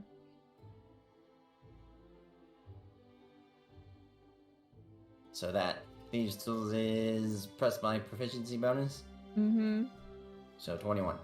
Okay. You could just lock the door on the inside and then close the door. You don't I don't have to know. like lock it with The thing these is, tools. it's like those like skeleton key kind of things is what I'm guessing is where we're He at managed right to now. turn the deadbolt, so that's not something you can do while the door's still open. Cool. Well, the house is locked up. You all pile up in the truck. And that is where we're gonna take our break for tonight. Because it's already, like, we've already been playing for an hour and a half. That's crazy. So yeah, we'll be back in like 5 minutes. Everybody do what you gotta do. And we'll see you in just a little bit. Bye. All right, we're back. We're all ready to go into whatever is gonna go on now. So, the captain is gonna drop all you guys off wherever you want to go, and then he's gonna go home. Where do you want to go? I guess I can't leave till after I've looked at these papers to give them back to the detective. And I'm guessing that I probably just went back to the 12th because what I actually really want to do is try to find out where the heck Delilah ended up, because I at least know I can trust her and would like to bring her with us tonight. Okay. So is everybody going to the 12th then, or is it just Is Jean that- and Elhand going to the 12th? Sev, where are you going? I was going to the Tin Man, to his detective agency. You might ask Vivian to accompany him. Vivian would probably tag along with Sev. Okay. She wants to see these beans on the wall.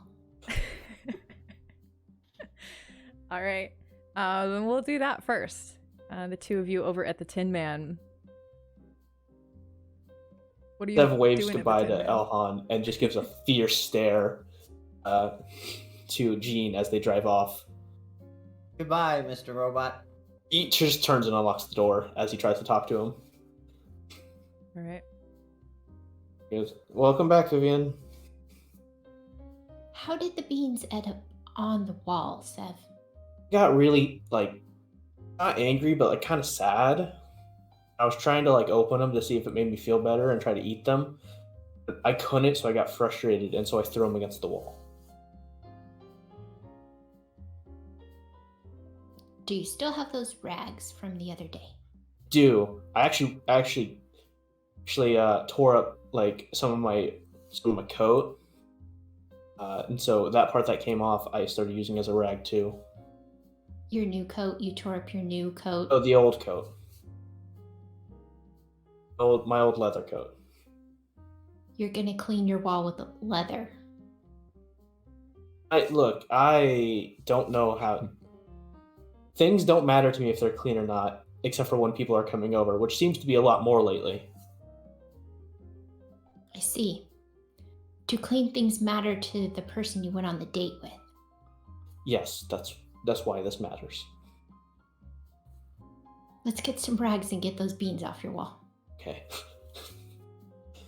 Gonna go grab the rags. He's gonna come back and go, the date did go well, though. I guess we can talk about it now. Yeah. She asked me to do something for her, which is why I mentioned the face at the meeting last night. She doesn't have a face? She doesn't have a mouth. She has a face. It's She was designed to be like a bartender, and so she had more emotions than me, like starting out. I think I might have more emotions than her now. I don't know. There's a lot going on, but she's trying to become an actress, and hard to do that when you can't emote. Yes, that would be difficult. I think she's amazing without it, though, but she doesn't seem to think so. So she asked me if I could make her a face since I'm good with metal, and I don't think I'm good enough to make her a perfect face. So I needed a backup plan. That means that you need to keep that plan in mind, though, or you're going to jeopardize it. I could always just take a class at like a college or something about how to craft faces. Do they have those? I didn't go to college, I wouldn't know. They might. I was gonna look into it. I haven't done that yet. I figured with Warforged being made, there might be somebody out there that can teach me. But yeah, I'm just not happy about this situation, okay? I can tell. Working with scum, like Gator's the most I'll work with, and that's just because he's not a terrible dude. He just has a bad situation. I don't understand, though. Gator is a criminal. Jean is a criminal. There's a difference between being a criminal and being a bad person. Gator's a criminal, but not a bad person. Jean is a bad person and a criminal. It's like there's cops that are also bad people, and I can't stand them. I just can't stand bad people. While Gator was certainly very polite to me, he was a lookout while the people behind him in an alley were beating somebody up. Would you be a lookout if they said they were going to beat you up next? If you didn't do it?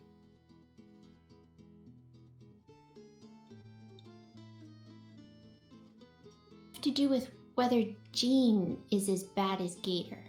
Jean's the one saying that he's going to beat people up. So you just don't like him because he's in charge. I don't like him Gator's because he not. chooses to be in charge. If there was nobody in charge, there'd be no criminals. There'd be small little things here and there, but nothing organized. So you don't believe that Gator has any choice in his situation? I believe he has choice. I just don't believe he knows he has choice.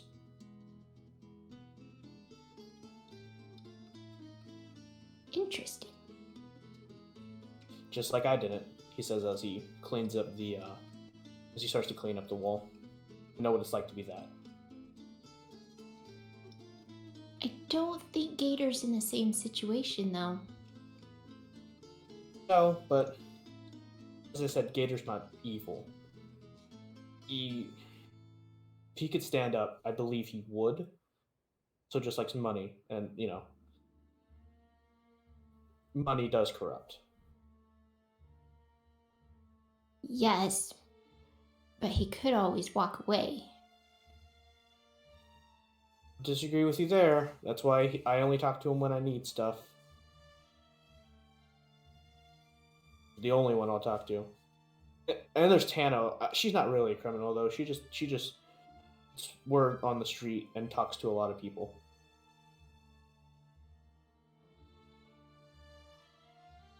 I do want you to still have people you can trust, Sev, but how do you know that she's completely trustworthy? She's never hurt me. She's the only person that's believed in me. Until lately. She doesn't believe in you now? No, I've had more people that believe in me. Huh. So, yeah. You missed a she'll ever spot. stop believing in me. Over there. Up higher. There, I see a beam still. He's like reaching. He's like up at his face level now because his office is tiny. Yeah, Vivian's just sitting on your desk while we have this conversation, supervising you clean the beans. She's not actually helping. Yeah. I just hope you don't make any bad choices, Vivian, either. I worry about you. Don't worry about me, Sev. I'm sure I'll be just fine. Okay, I'll believe you. Trust you. As he goes, Do- this one's super, super gross now. Wash it off, Sev. Wring it out. You need a couple more wipes. Goes out to a puddle that's in the road and washes it off there.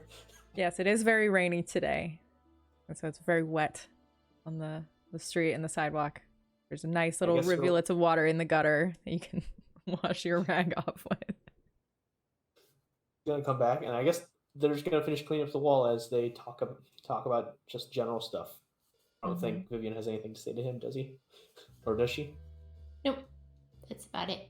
All right. Is there anything else that you want to do for the rest of the afternoon? Because at this point, it's like 11 in the morning. I might go.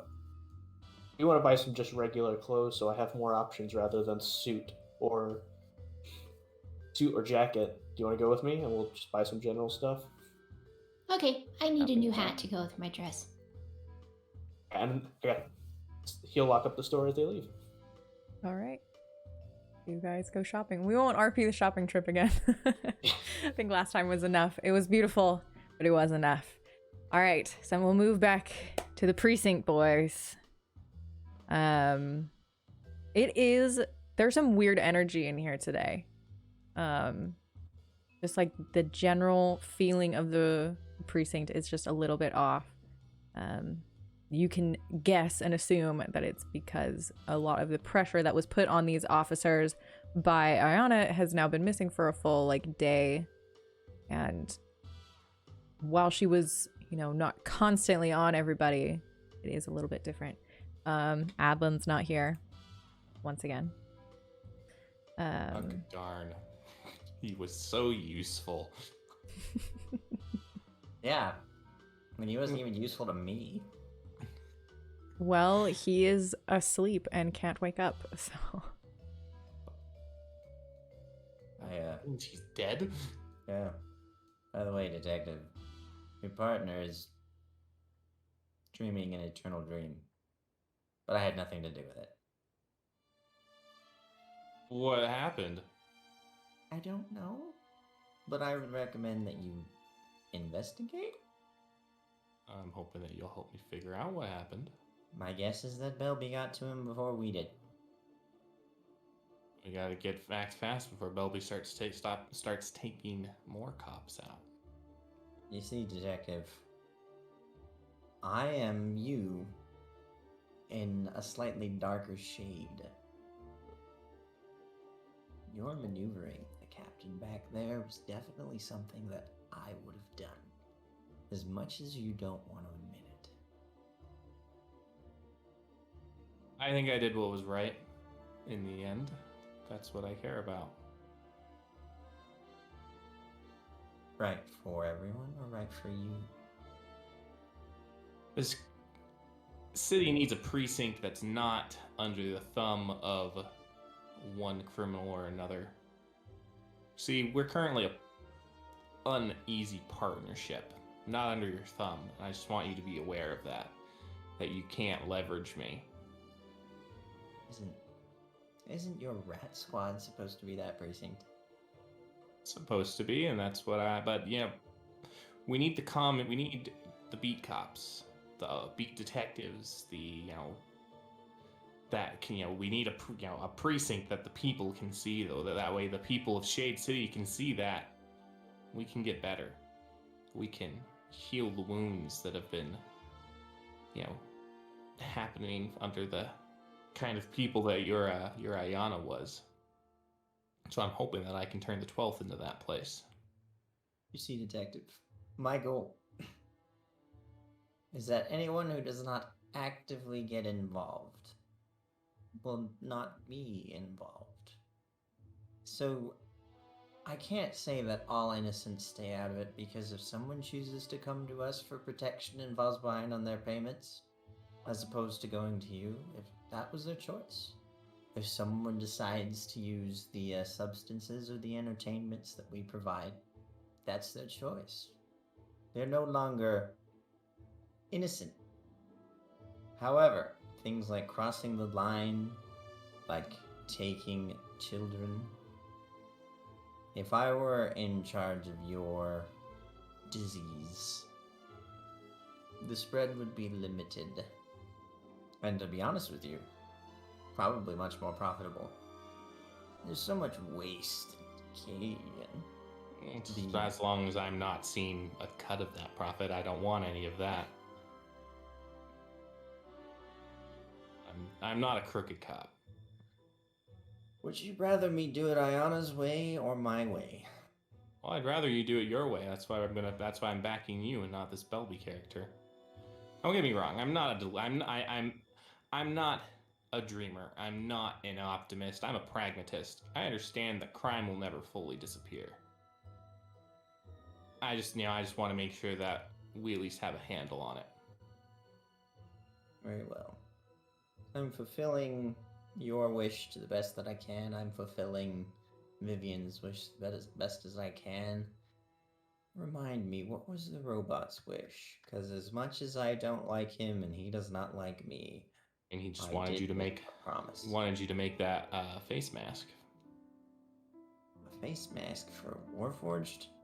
I mean, he wanted you to make a mask for one of his friends, one that had a face, allow emoting, if I remember correctly.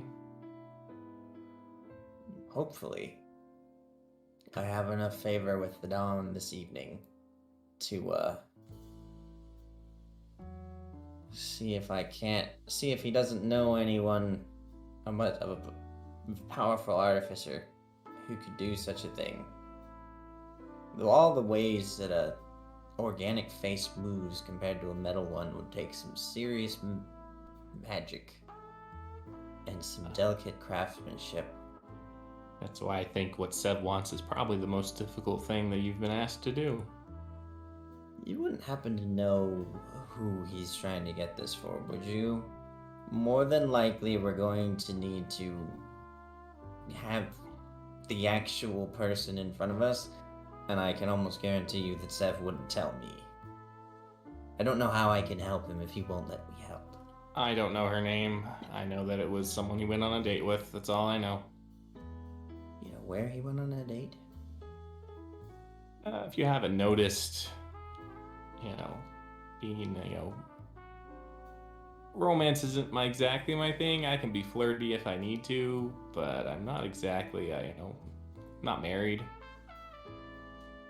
Not for, I'm not married because I don't want to be currently, so. I guess I'll ask Vivian tonight. Yeah, maybe. Detective. You can have these papers back. I know that you need them. However, I had to maintain my firm posture in front of all of the others. Understand. And also, I had to make certain that you didn't look like you were complying with me. I appreciate that. I wasn't complying with you, but appreciate that. And I did my job well. I even fooled you. If you say so, Glass. Keep calling me that, detective, and this partnership will end very quickly. I at least address you by your title, and with respect. I ask only the same. And the only person that I don't think I can get it from is Sev. Hard to respect you. I respect your intentions. I respect what you're trying to do, and I'd rather have you in charge than Belby, but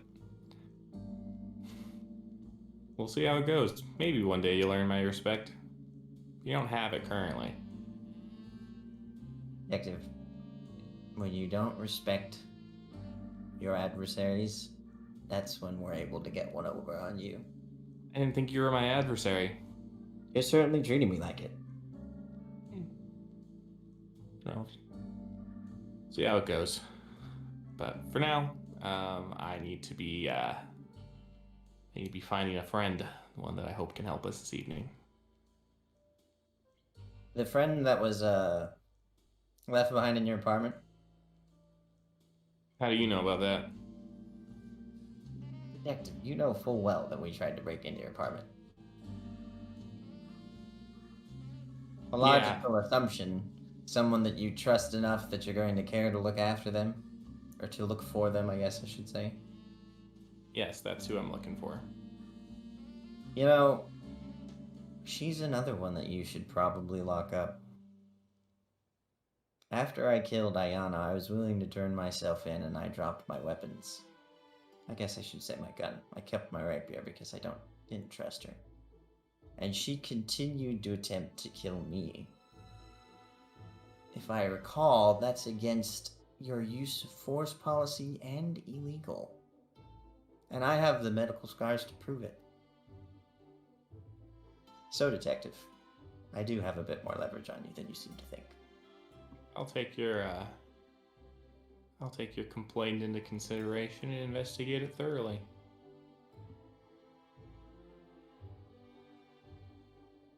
Just know that I will happily take her to court for attempted murder if I need to.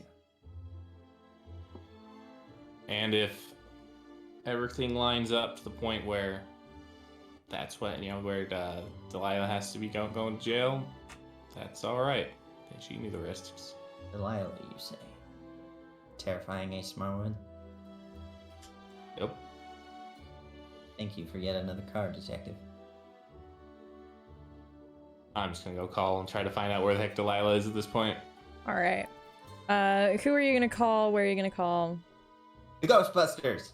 First, obviously, I'm gonna start with the IA department and see if she's gone back there. Or if anyone from She her has heard not. From her. She has not, and no one has heard from her. And I remember, was it her boyfriend or her husband we met the other day? Her boyfriend. Boyfriend. Okay, I want to call him next and see if he's heard from her. He has not either. Would I know of any of Delilah's usual haunts? Roll a friendship check. I don't know. Check. I'm gonna just say, yeah, just a general charisma check. Okay. Yeah. No. History of y'all's working relationship. Well, it's going to be a 15. All right, let me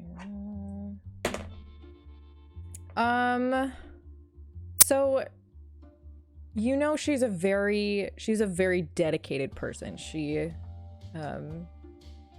is kind of newly into the city. Like, she's only been in the city for like 2 or 3 years, and she doesn't know a lot of places. Like, she spent a lot of time at the office, and she would spend a lot of time at home. Usually, like, she would stay at the office until she needed to and had to go home, so she could go home and sleep and then come right back. So she didn't really go to a lot of other places. So she is likely in one of those 2 places. You've already eliminated. So I'm guessing that means that the boyfriend wasn't a live-in boyfriend. That was kind of the assumption that I had been under, but that tells me otherwise now. Yeah. Well, then I guess that we're going to Delilah's house. We, as in you and Jean, or we, Well, as in you and me, the dungeon master? I don't exactly want to leave Jean in the 12th by himself. So you're gonna bring him?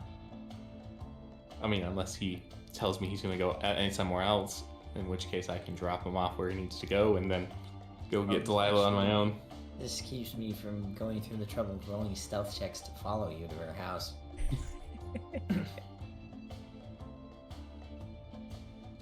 All right, so y'all are gonna go together? Yep. Okay. But you have to promise me she's not going to try and kill me again, Detective. I will make no such promises. I will do my best. I don't control that woman. Well, then I will expect you to act in your duty as an officer of the law, witnessing a citizen of Shade City being assaulted. If she tries to hurt you, I will do my best to protect you. You have my word. I told you, I'm not a dirty cop. I'm an IA detective. If I witness a cop using excessive force or whatever, I'm obligated to act. I'd also like to remind you that the use of deadly force in response to deadly force is legal. Just in case I have to use deadly force. I'm aware. I know the law. I assume this conversation is happening in the car on the way over to Delilah's apartment. You arrive. It is not nearly as nice as Elhand's apartment. Very small, very dingy, like apartment block. She's on like the 3rd or 4th floor. I'm gonna look at him and be like, should probably stay here.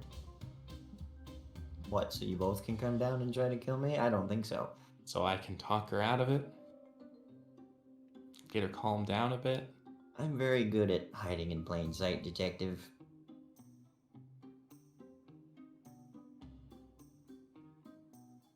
Just stay here, please. Let me at least talk to her for a bit first. I'll be nearby. Whatever that means. And then I'm gonna go to Delilah's apartment. Okay, Jean, just for the sake of knowing, because this could be relevant, what does that mean?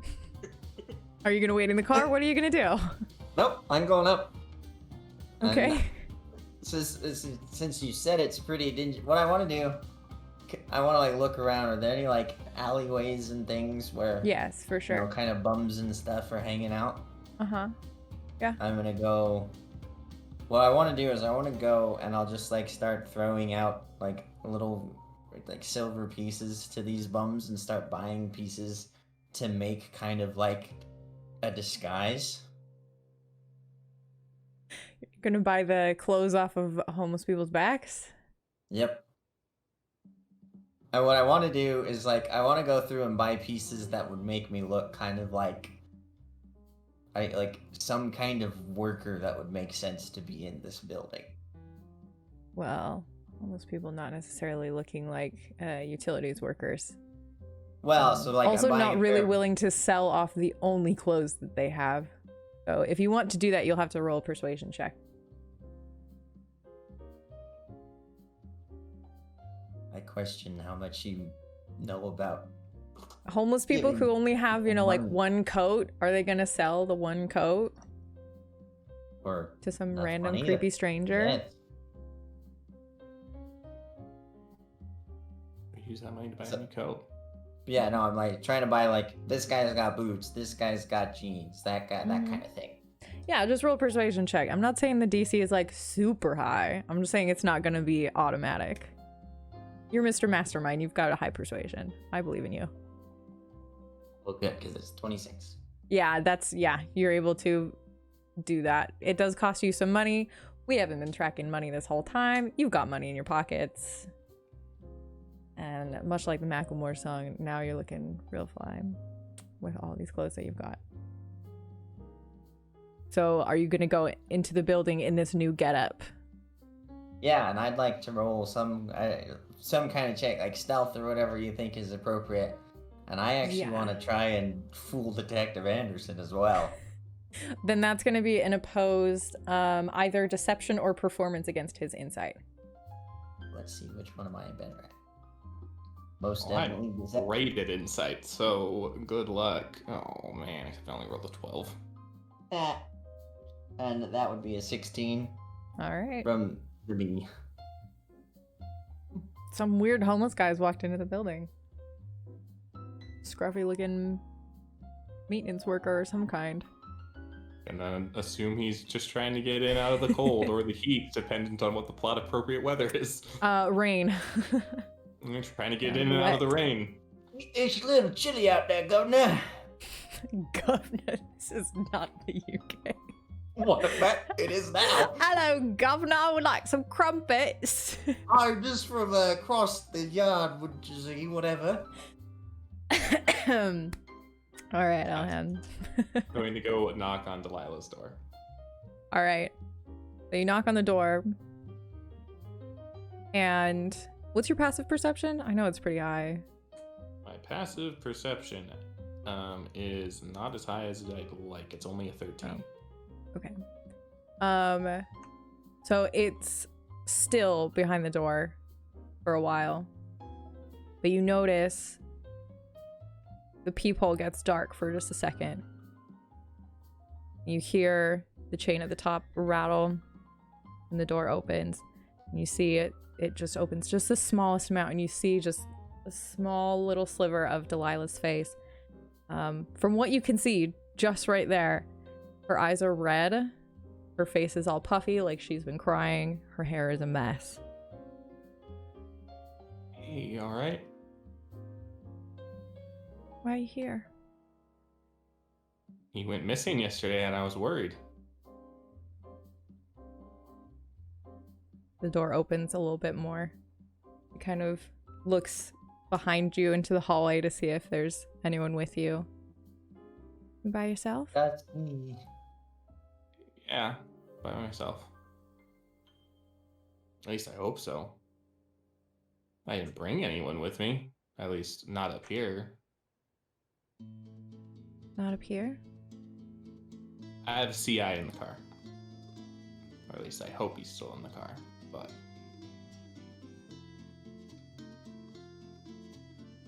You should probably come inside.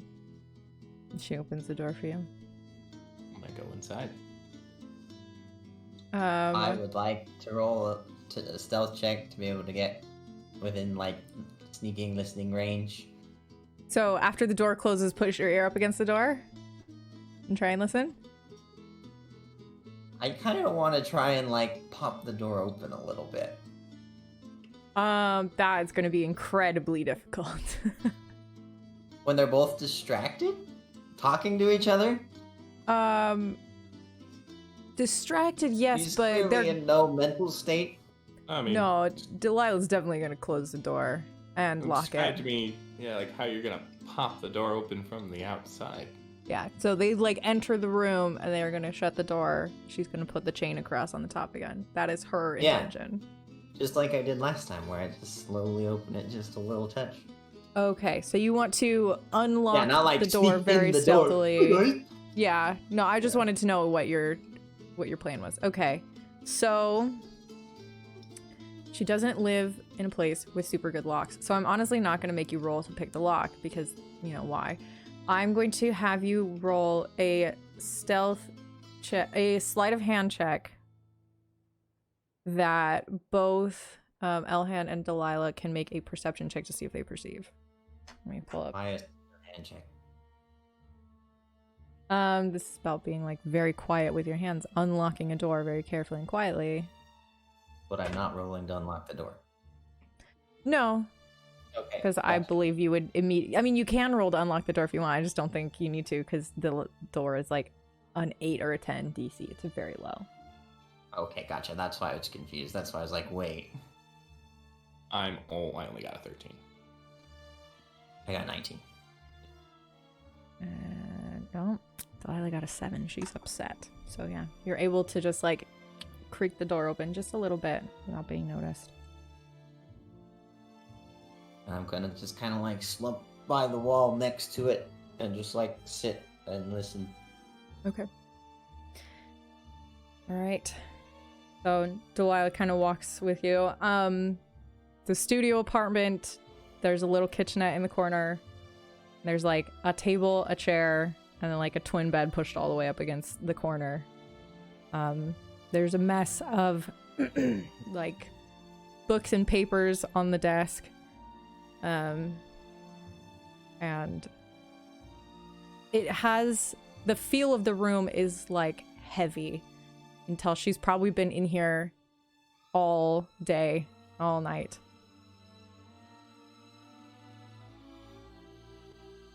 What happened yesterday? Yeah, just kind of got a little too upset for my own good. Is Tina all right? It's fine. We got her taken care of. Okay. Feel so awful I put her in danger like that. And she kind of covers her face with her hands. And you can see her shoulders start to shake a little bit. She's starting to cry. This is all my fault. It's fine. It's not your fault. No, Elhand, it is my fault. Why? What's your fault?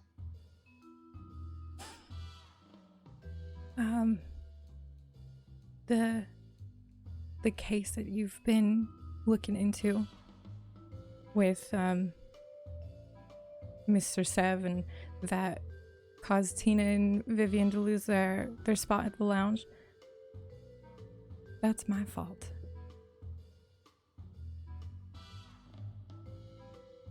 What do you mean, Delilah?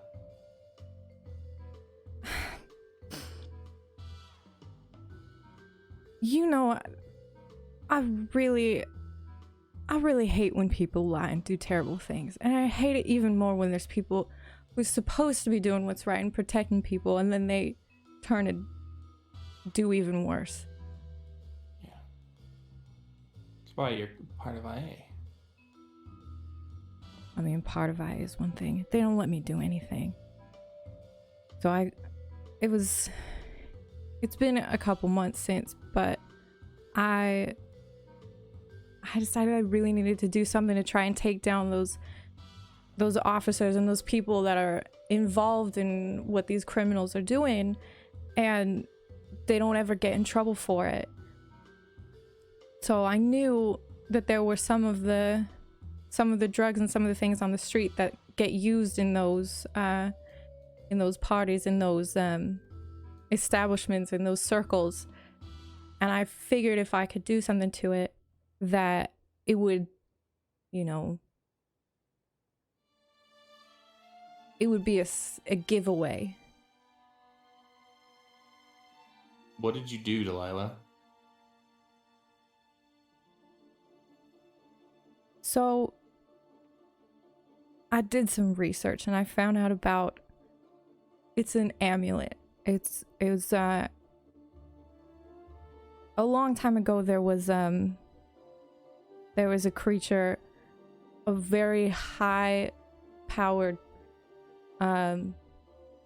ooze of the Underdark that gains enough sentience and power to try and become a mage of some kind. And this amulet belonged to this thing. I found out about it while reading in some books.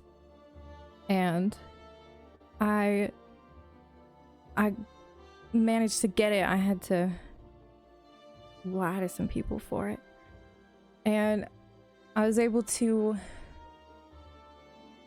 get into the casino that the Regalia has, and I was able to curse the field that they plant some things in. I buried the amulet underneath it, and it's probably still there.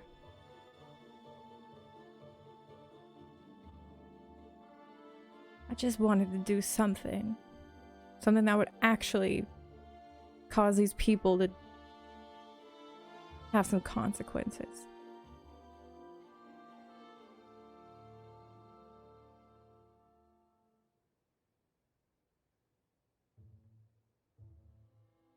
Juan has legitimately no idea what to do right now. I'm gonna get up and leave. Okay. Can you make a stealth check?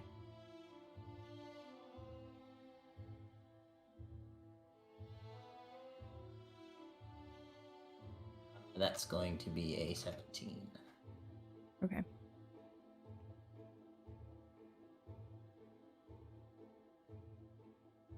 Oh, why didn't you tell me? Why would I tell anybody? So we can fix this. I didn't think it needed fixing until this morning. I thought the people that would get hurt by it are the ones who deserve to get hurt. I didn't think about how much it would get into other people's way.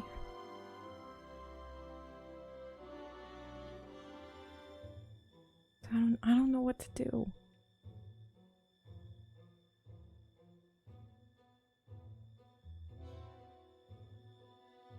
We've gotta go get that amulet out. Might be hard. Why is that? I got in the first time because of a gentleman that I've been seeing, but no, I had to, back off with him. Yeah, I felt guilty, It was... Well, besides the fact that you deserved better anyway, because he was kind of a putz.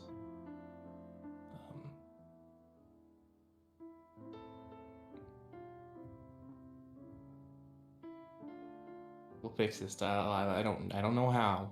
We'll fix this. We've got to get.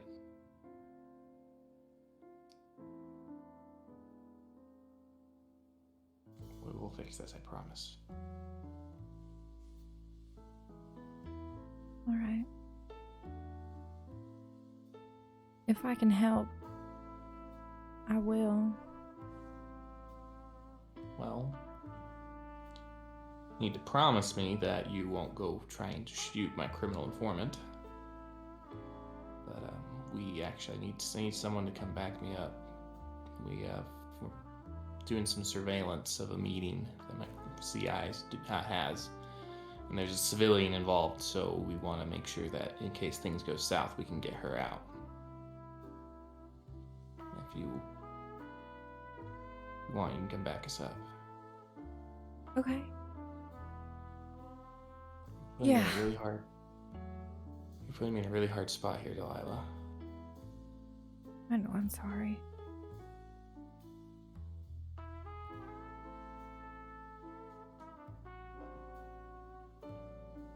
You should probably get cleaned up, and then we'll take you out of here, and we'll head towards that meeting. All right? Okay. I just need a couple minutes. Okay. I'll be out in my car. We'll just be downstairs, and I'm going to go talk to Jean. All right. Did you go back? Did you shed all your layers and go back to the car? Or no. Okay. I went and gave the clothes back to the homeless people and threw them, a few more coins. They're grateful about it. I'm gonna go sit down in the car and just smile. Come back and look at him like, you look surprisingly happy. What the heck were you doing in my car? Reveling. Pondering. What? Everything is just working out, detective. I actually have a request to make. Knowing who your friend is, can you take me back to my place? I don't trust her to not hurt me, and you can't put me in danger. She promised not to hurt you. I don't trust her. It's fine. I mean, the other option is let me drive. And I can come pick you up this evening. I'll drop you back at your place. It's probably best if we don't arrive all together. So that way, the Dom doesn't expect anything. Perfect. If you wouldn't mind letting your friend know that the plan has changed. And you'll come back for her. Don't see why we can't just wait for her here. Detective. She's proven herself to be an untrustworthy cop already. She tried to murder someone. Tried to exact vengeance, as it were. I've had a lot of time to think while you were up there, and I don't think I actually like where I am right now. And if I end up in the hospital, I'll let the investigating detectives know exactly what happened. That wouldn't look very good for our little IA rat, would it? One detective brought his CI, who was then beaten half to death by another detective. Unprovoked. Because let's be fair, I could find the right investigating detectives that your 2 against 1 wouldn't matter.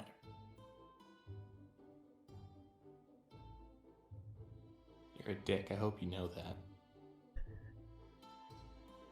That's Fine. not the worst thing that's ever been said to me. I'd say worse, except we're on a family-conscious channel.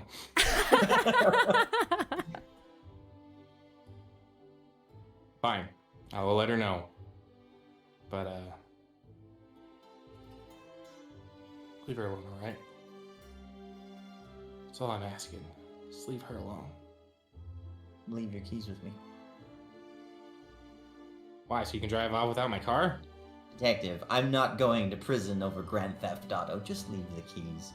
I don't understand why you want me to leave your keys, but leave my keys with you. I'll be right back. A show of faith. That way you will be coming back. I don't think I need to leave my keys with you. If I leave my keys with you, you're driving off. I'm not leaving my keys with you. Like I said, I'm not going to prison over Grand Theft Auto. I still don't understand why you need my keys. I'll trade you. Your keys for my gun. How about your rapier? You seem more attached to that.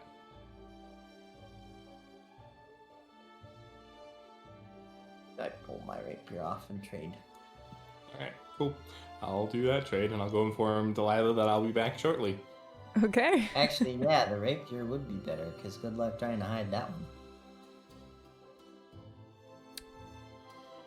Right. So you go tell Delilah what exactly?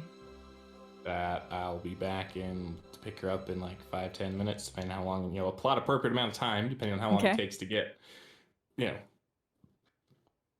person, words over there back to where he needs to go. Okay. All right. She is very tense. You can tell that she was crying while you were gone, but she does agree to find a wait. Before I leave, I want to give her a hug. Okay. And tell her that everything's going to be okay. He doesn't really have an answer to that. I don't expect her to have an answer to that. Okay. All right. Jean, did you drive off with the car? No. Not going to prison over stealing detective car. All right. The detective car, English. Mm-hmm. All right. So you're going to go drop Jean off at his place and come back, get Delilah. Yeah. As we pull up to my place, we've traded back, I'm guessing, at this point. I have my rapier, he has his keys. I'm going to get up and stand with the door open, and I'm going to pull it out, and I'm going to look at it. I'm like, Detective, look at this. Look at how it gleams and glistens. But also, sometimes it shines with the blood of my enemies. It shone with the blood of one such enemy that you just met with. And I'm gonna close it and put it back on my hip. Just like the blood of all those people who died from that ooze. You know, Detective, when a crime has been committed, you are required to do something about it. That includes breaking into the Fey realm. I fully intend to deal with this problem. Are you going to deal with it exactly the same as you would any other criminal? Or is your little girlfriend going to get off the hook? I haven't decided yet. Well, know if you make the wrong decision, we will make your world fall down. And what's the wrong decision in your eyes? If you permit her to walk after all of your posturing with me,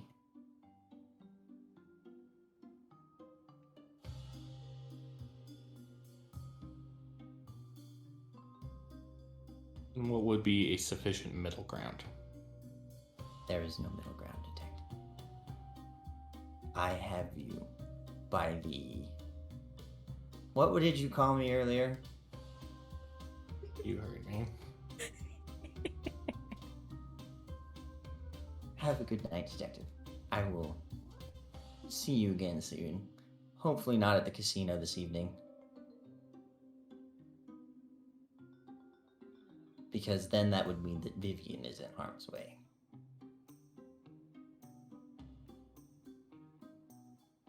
And I would like to go into my apartment. Okay. And I would like to call the hag and tell her everything I know about where the sludgy drugs are coming from. Okay. Alita is very upset.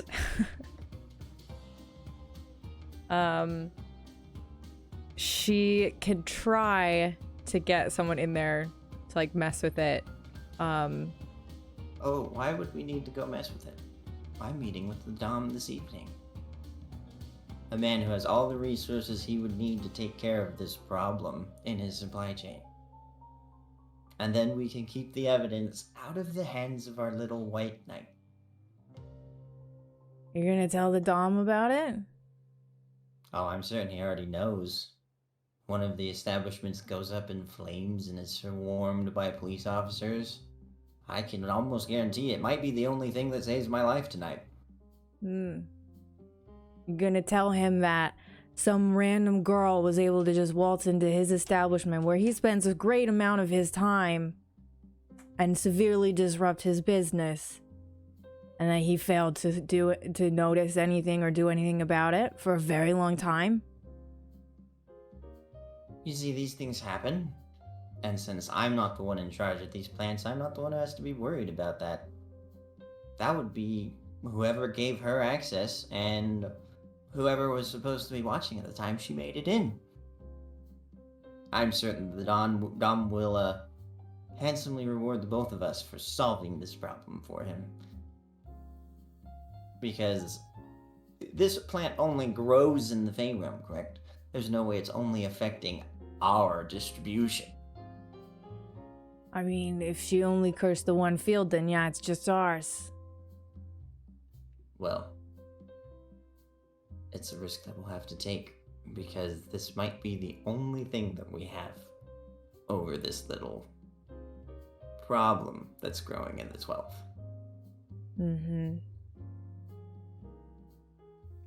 All right, good luck. I hope you know how to talk and get what you want out of the Dom, because I will not be helping you with that. That's a shame, since it's your plant. I wonder who let it in. Yes. I would really love if you can get it fixed tonight. That would be great, because then we'll only be 3 months behind if we have to replace all the ant leaf. It's gonna take forever for it to all grow back, and then we can't do anything. Okay. If you're not gonna help me, I'm not helping you. You want me to come sit at the table with him and talk to him? I assure you, you don't want me to do that. Well, maybe you should make some of your own phone calls before I get there. Wait, I thought you wanted to tell him. You want me to Right. tell him? No, I don't want you to tell him. I will tell him. But you will need people ready for his news to take care of it. Whoever you know. And don't Okay. tell me that you, as the hag over all of this, doesn't have any people. I don't appreciate being lied to. I have people. Okay. I'll go get some weed pullers, okay? And go find it. Excellent. Thank you for your help. Right. Sev, Vivian, having finished your shopping trip, found wonderful bunches of lovely things. What do you want to do now? Just going, I'm telling you, a full salmon suit's gonna look great on me. Sev, we've gone over this. No. Alright, so you'd be mad if I bought it. It's your money. But I'm not Okay, going to be it's seen at in the bottom of my public with bag. you walking around in a giant salmon-colored suit. I think you're gonna be very impressed when I show up tonight. Once you leave the dinner. You do realize that you're not supposed to be spotted tonight, right? Yeah, but after the dinner. We're gonna make sure you're escorted out safely. All right, fine. Wait. Your girl. Yes. Have you ever asked her what color suit she likes? No, she did like the navy suit, though. I knew she would. Why don't you ask her before you buy this salmon-colored suit? Okay, it's already in my bag is the issue. Wait, you already bought it? Yeah. That's what receipts are for, Sev. Keep the receipt. Promise me you'll keep the receipt. I would keep the receipt, except for they asked me if I wanted to keep a receipt, and I said no. I don't have a lot of pockets. Sev, why do you even bother to bring me shopping if you're not going to listen to me? But the other ones, I wanted something different. Like I said, just don't wear it around me. She Okay. walks off. We're like, see you tonight. As he heads towards his place. Sev, as you head back, as you're approaching, you actually see Ava standing at your door. Oh, hey Ava, how are you? Tries to hide the bag, but he can't because it's a bag full of clothes. She kind of turns to look at you. Oh, hey, just wanted to stop by before I had to go to work. Oh, you were not cool. in. Yeah, let me let you in. He pulled out his keys while like having a full bag. I mean, if this is a bad time, I can come no, by. no. Do you need me to hold some of that? It seems like a lot. I got it. As he like kind of puts it underneath his chin and then unlocks the door. Okay. Come in. He like rushes over and dumps it on his desk. What's up, Ava? Why'd you want to stop by? I just, I wanted to, just come by, say hi. I was thinking about what we were talking about yesterday. About, you helping me out. If you don't like the idea, I don't want to ask you to do it. I only don't like the idea because I think you already look great. I don't think you need anything else. If it will make you happy, I'll do it. No matter what.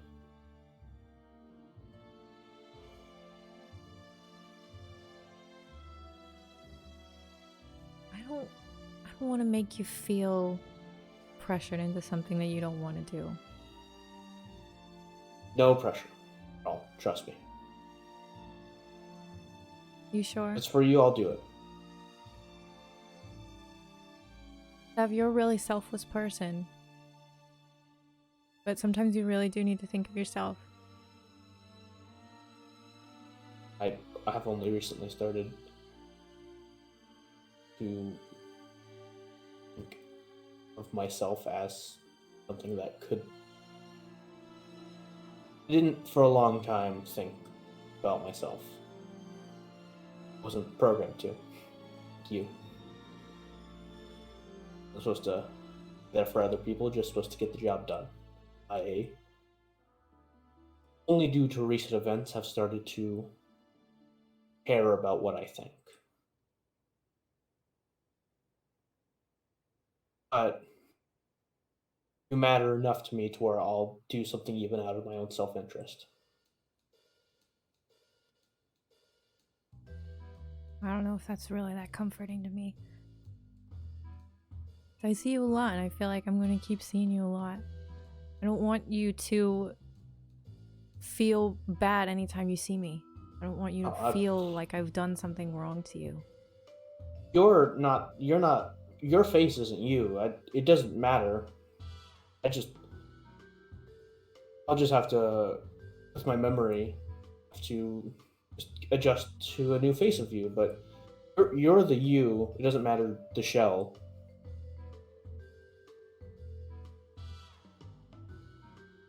I think that was probably very nice. I don't know, the way you talk sometimes. I'm not good with words. Uh-huh.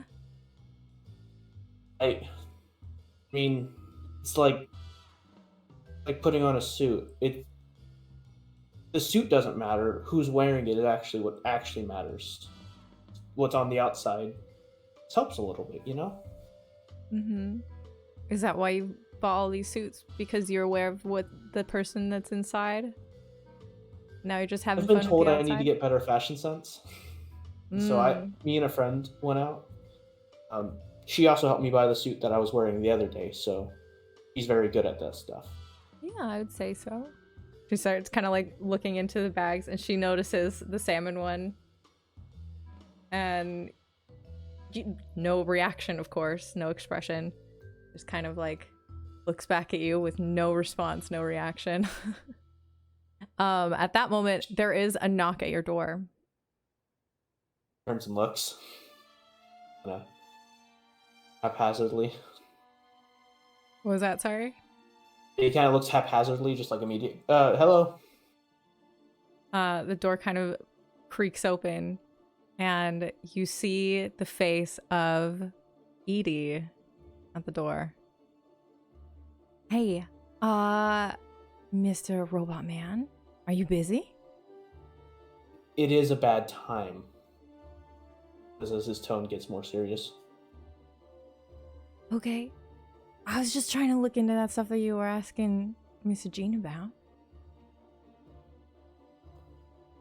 One moment, he says to Eva as he walks out and closes the door. Sorry, just 1 second, as he reopens it and recloses it. It's just, I mentioned that I know somebody who, you know, he works with some of the guns and some of the things. He's done some work on knives for me before. They could do a face for somebody? He's never, as far as I know, he's never done it before, but he could maybe try. Why did you show up here? Because I have a list of things that I need to ask you if you want to go and see him.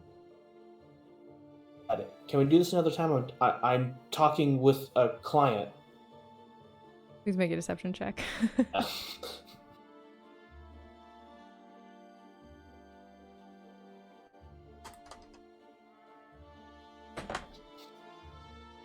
Ooh, that's not great. 7. Edie her eyes kind of light up. Uh-huh. A client? Yes, a client. She's asked me to do something. I'm sure she has. Alright, what? Is it a lot of questions? We don't have a whole lot of time. Just to get to work. Well, is it going to be just you or is there anybody else that's going to come? You asked for a face, right? Is it for you? It's for someone else. Do you have to ask them questions too? Yes, this is about the work environment of my contact. 1 minute, as he walks in and shuts the door on her. Ava's she's got the salmon suit in her hand, just kind of like looking down at it. And she immediately drops it as you walk in. Yeah, hey. It's nice, right? It's great. Theoretically, if I had somebody that could get you that face, they needed to ask you some questions right now. Would you be available? I mean, I don't have to go to work right now. I thought you were gonna do it. I want it to be perfect if it's for you. So I asked around to see if there's anybody that could make you a face that could emote really well. You know, I mostly just work with weapons, my own body. Okay. Yeah, I mean, if you think that they do a good job, then okay. If that's okay, I mean, I can always tell them to, out of here. No, it's okay. Okay, 1 second. Leaves and shuts the door. Right. When you open the door, like Edie kind of like falls because she was like listening at the door. He kind of like moves Edie back with his foot as he walks out. She sounds real nice. I need you to not, okay? Look, right now. I need you to just... What? She doesn't need to be involved with anything more than just this, okay? I wasn't trying to. I was Uh-huh. asked to be your friend. I offered to be your friend. I'm not friends with a lot of people that like to hurt other people. Okay? As far as I can tell, that's your forte, right? I've been told that. Okay. So, I need you to go in there, ask the questions, and then leave. Then get out. Can you make me an intimidation check? So not great. I know I'm asking for all these charisma things from Alright, you. alright, that's a bit better. 14. Okay. Not necessarily enough to like scare her or anything, I but didn't think enough so, but to be like, better than I thought it was gonna be. this is serious. Like, okay. I will never stop hunting you if anything happens to her. Okay. Never. Excuse me for walking in on something. I'm just trying to help. Just trying to do my job, trying to be a friend. Serious face. He looks at her. Serious face. Opens the door and lets her in. Walks back in. Eva, this is... What's your name again? Edie. Eva, this is Edie. You might be able to help us get you that piece made for... Yeah. screaming. So it's As not he me. sits down at his desk and just kind of... Yeah, she pulls out of like a bag at her side. She pulls out a clipboard, and she's got a little pencil. And let me pull out the questions that she's got. Do either of you have a lead allergy? I can imagine they both just stare at her blankly.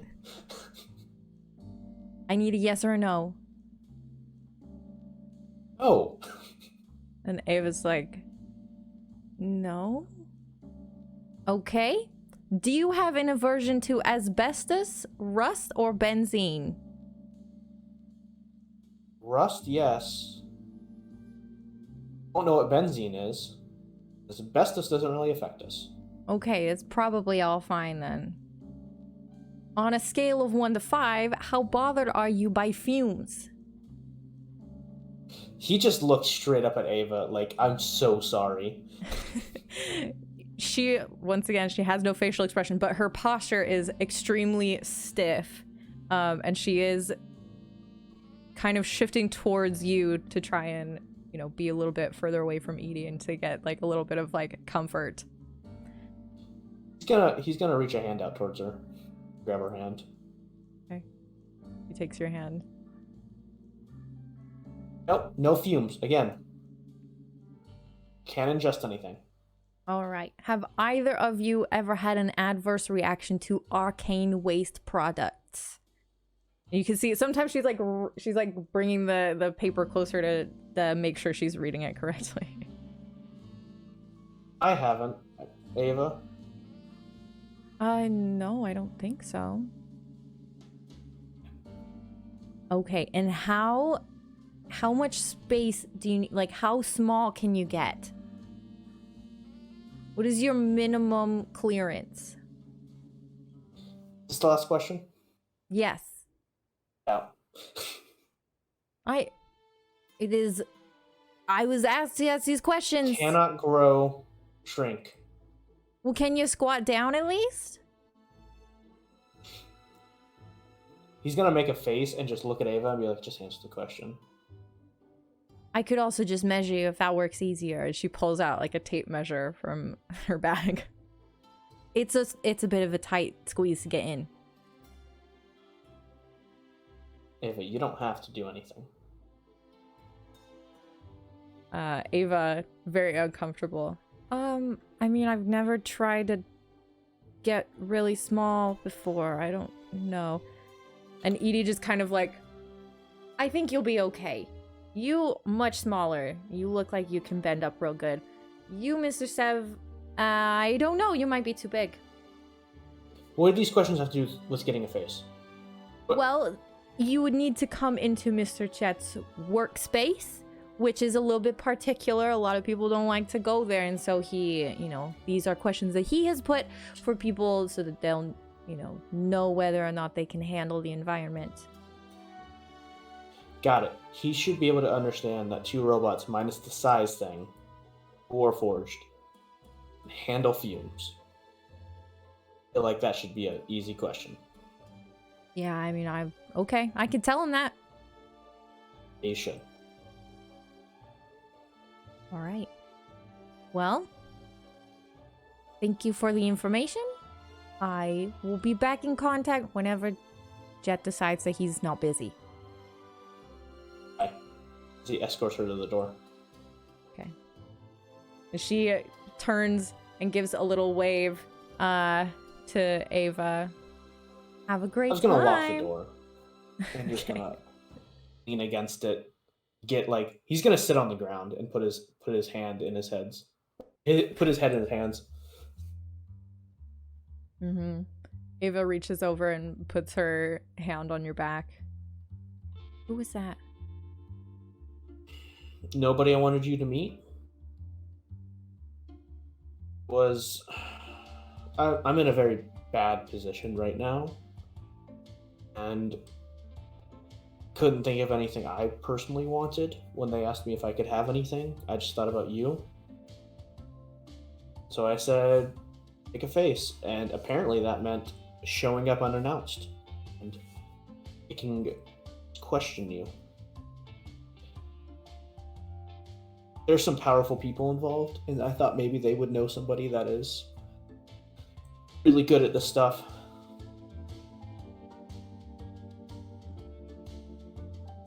Are you Obviously, in that was a danger? mistake.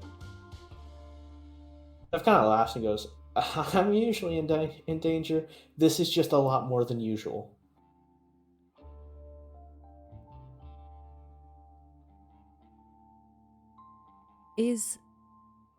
Sev, I don't want you to get in trouble if it's because of me.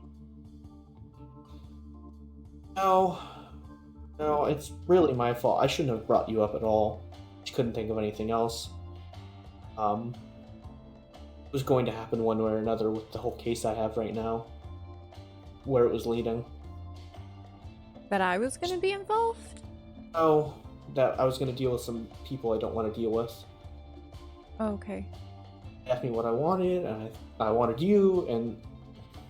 You what? Huh?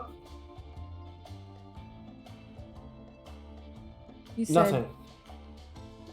that wasn't nothing. Sev. I wanted you to be happy. Is what I said. Sev, please don't do me the disservice of lying to me. I'm not lying. You know how bad I am at lying. It kind of looks down at her lap. Okay. Well, if you're not ready to have a conversation like this, then maybe I should go. I do have to get to work. Let's have it tomorrow, when I think everything will be better. But I don't feel like I'm gonna make a promise I can't keep. He nods and stands up. Okay. I don't know what's going to happen to you between now and tomorrow that is going to change your comfortability with me. But It's nothing with you. It's I don't want to hurt you in any sort of way. I appreciate that. If you don't hear from me again, just forget about me. Sav.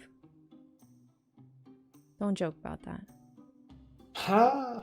Yeah, you got me. That was a joke.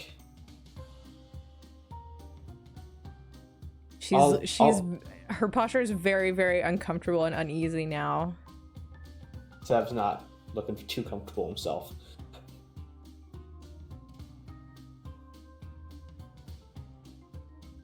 Well, Try and be safe, okay? Kind of just breathes out. I'll try. But if somebody's in danger, I can't promise I won't stay out of it. All right. Well, I'll see you tomorrow then, I think. See you tomorrow. He looks down and lets her out. Okay. She heads off. Bev just kind of Okay. lies on the ground. You look to the side and you see there's a couple of beans under the desk. Gonna reach in and kind of try to put them in his mouth. They land in with the papers that were in there before. Right. Way to ruin those papers, dude. Like Bean one stains bean's on the all over them. evidence. All right. Is there anything that anyone else wants to do before the dinner at the casino? All right. Well, then I think we're going to leave it there for tonight because it is late. And while I would have totally loved to go through everything with the Dom tonight, I don't want to rush it. I don't want people to be too tired for it. So we're going to leave it there. Yeah, so we'll come back to this in 2 weeks for the final episode of Eldritch Noir. See how this all wraps up, how it all ends, who lives, who dies, and who is friends after or not. Just a reminder, we've got different strokes with different folks on Monday with Patrick as our wonderful guest. We've got Rehash the Rules on Wednesday with Nick as the host, me, Adam, and Brayden as the guests, and then we have a special one-shot on Friday. D&D Toy Story is going to be so good. We love you all very much. We hope you have beautiful nights, lovely weekends, and we'll see you around. Bye!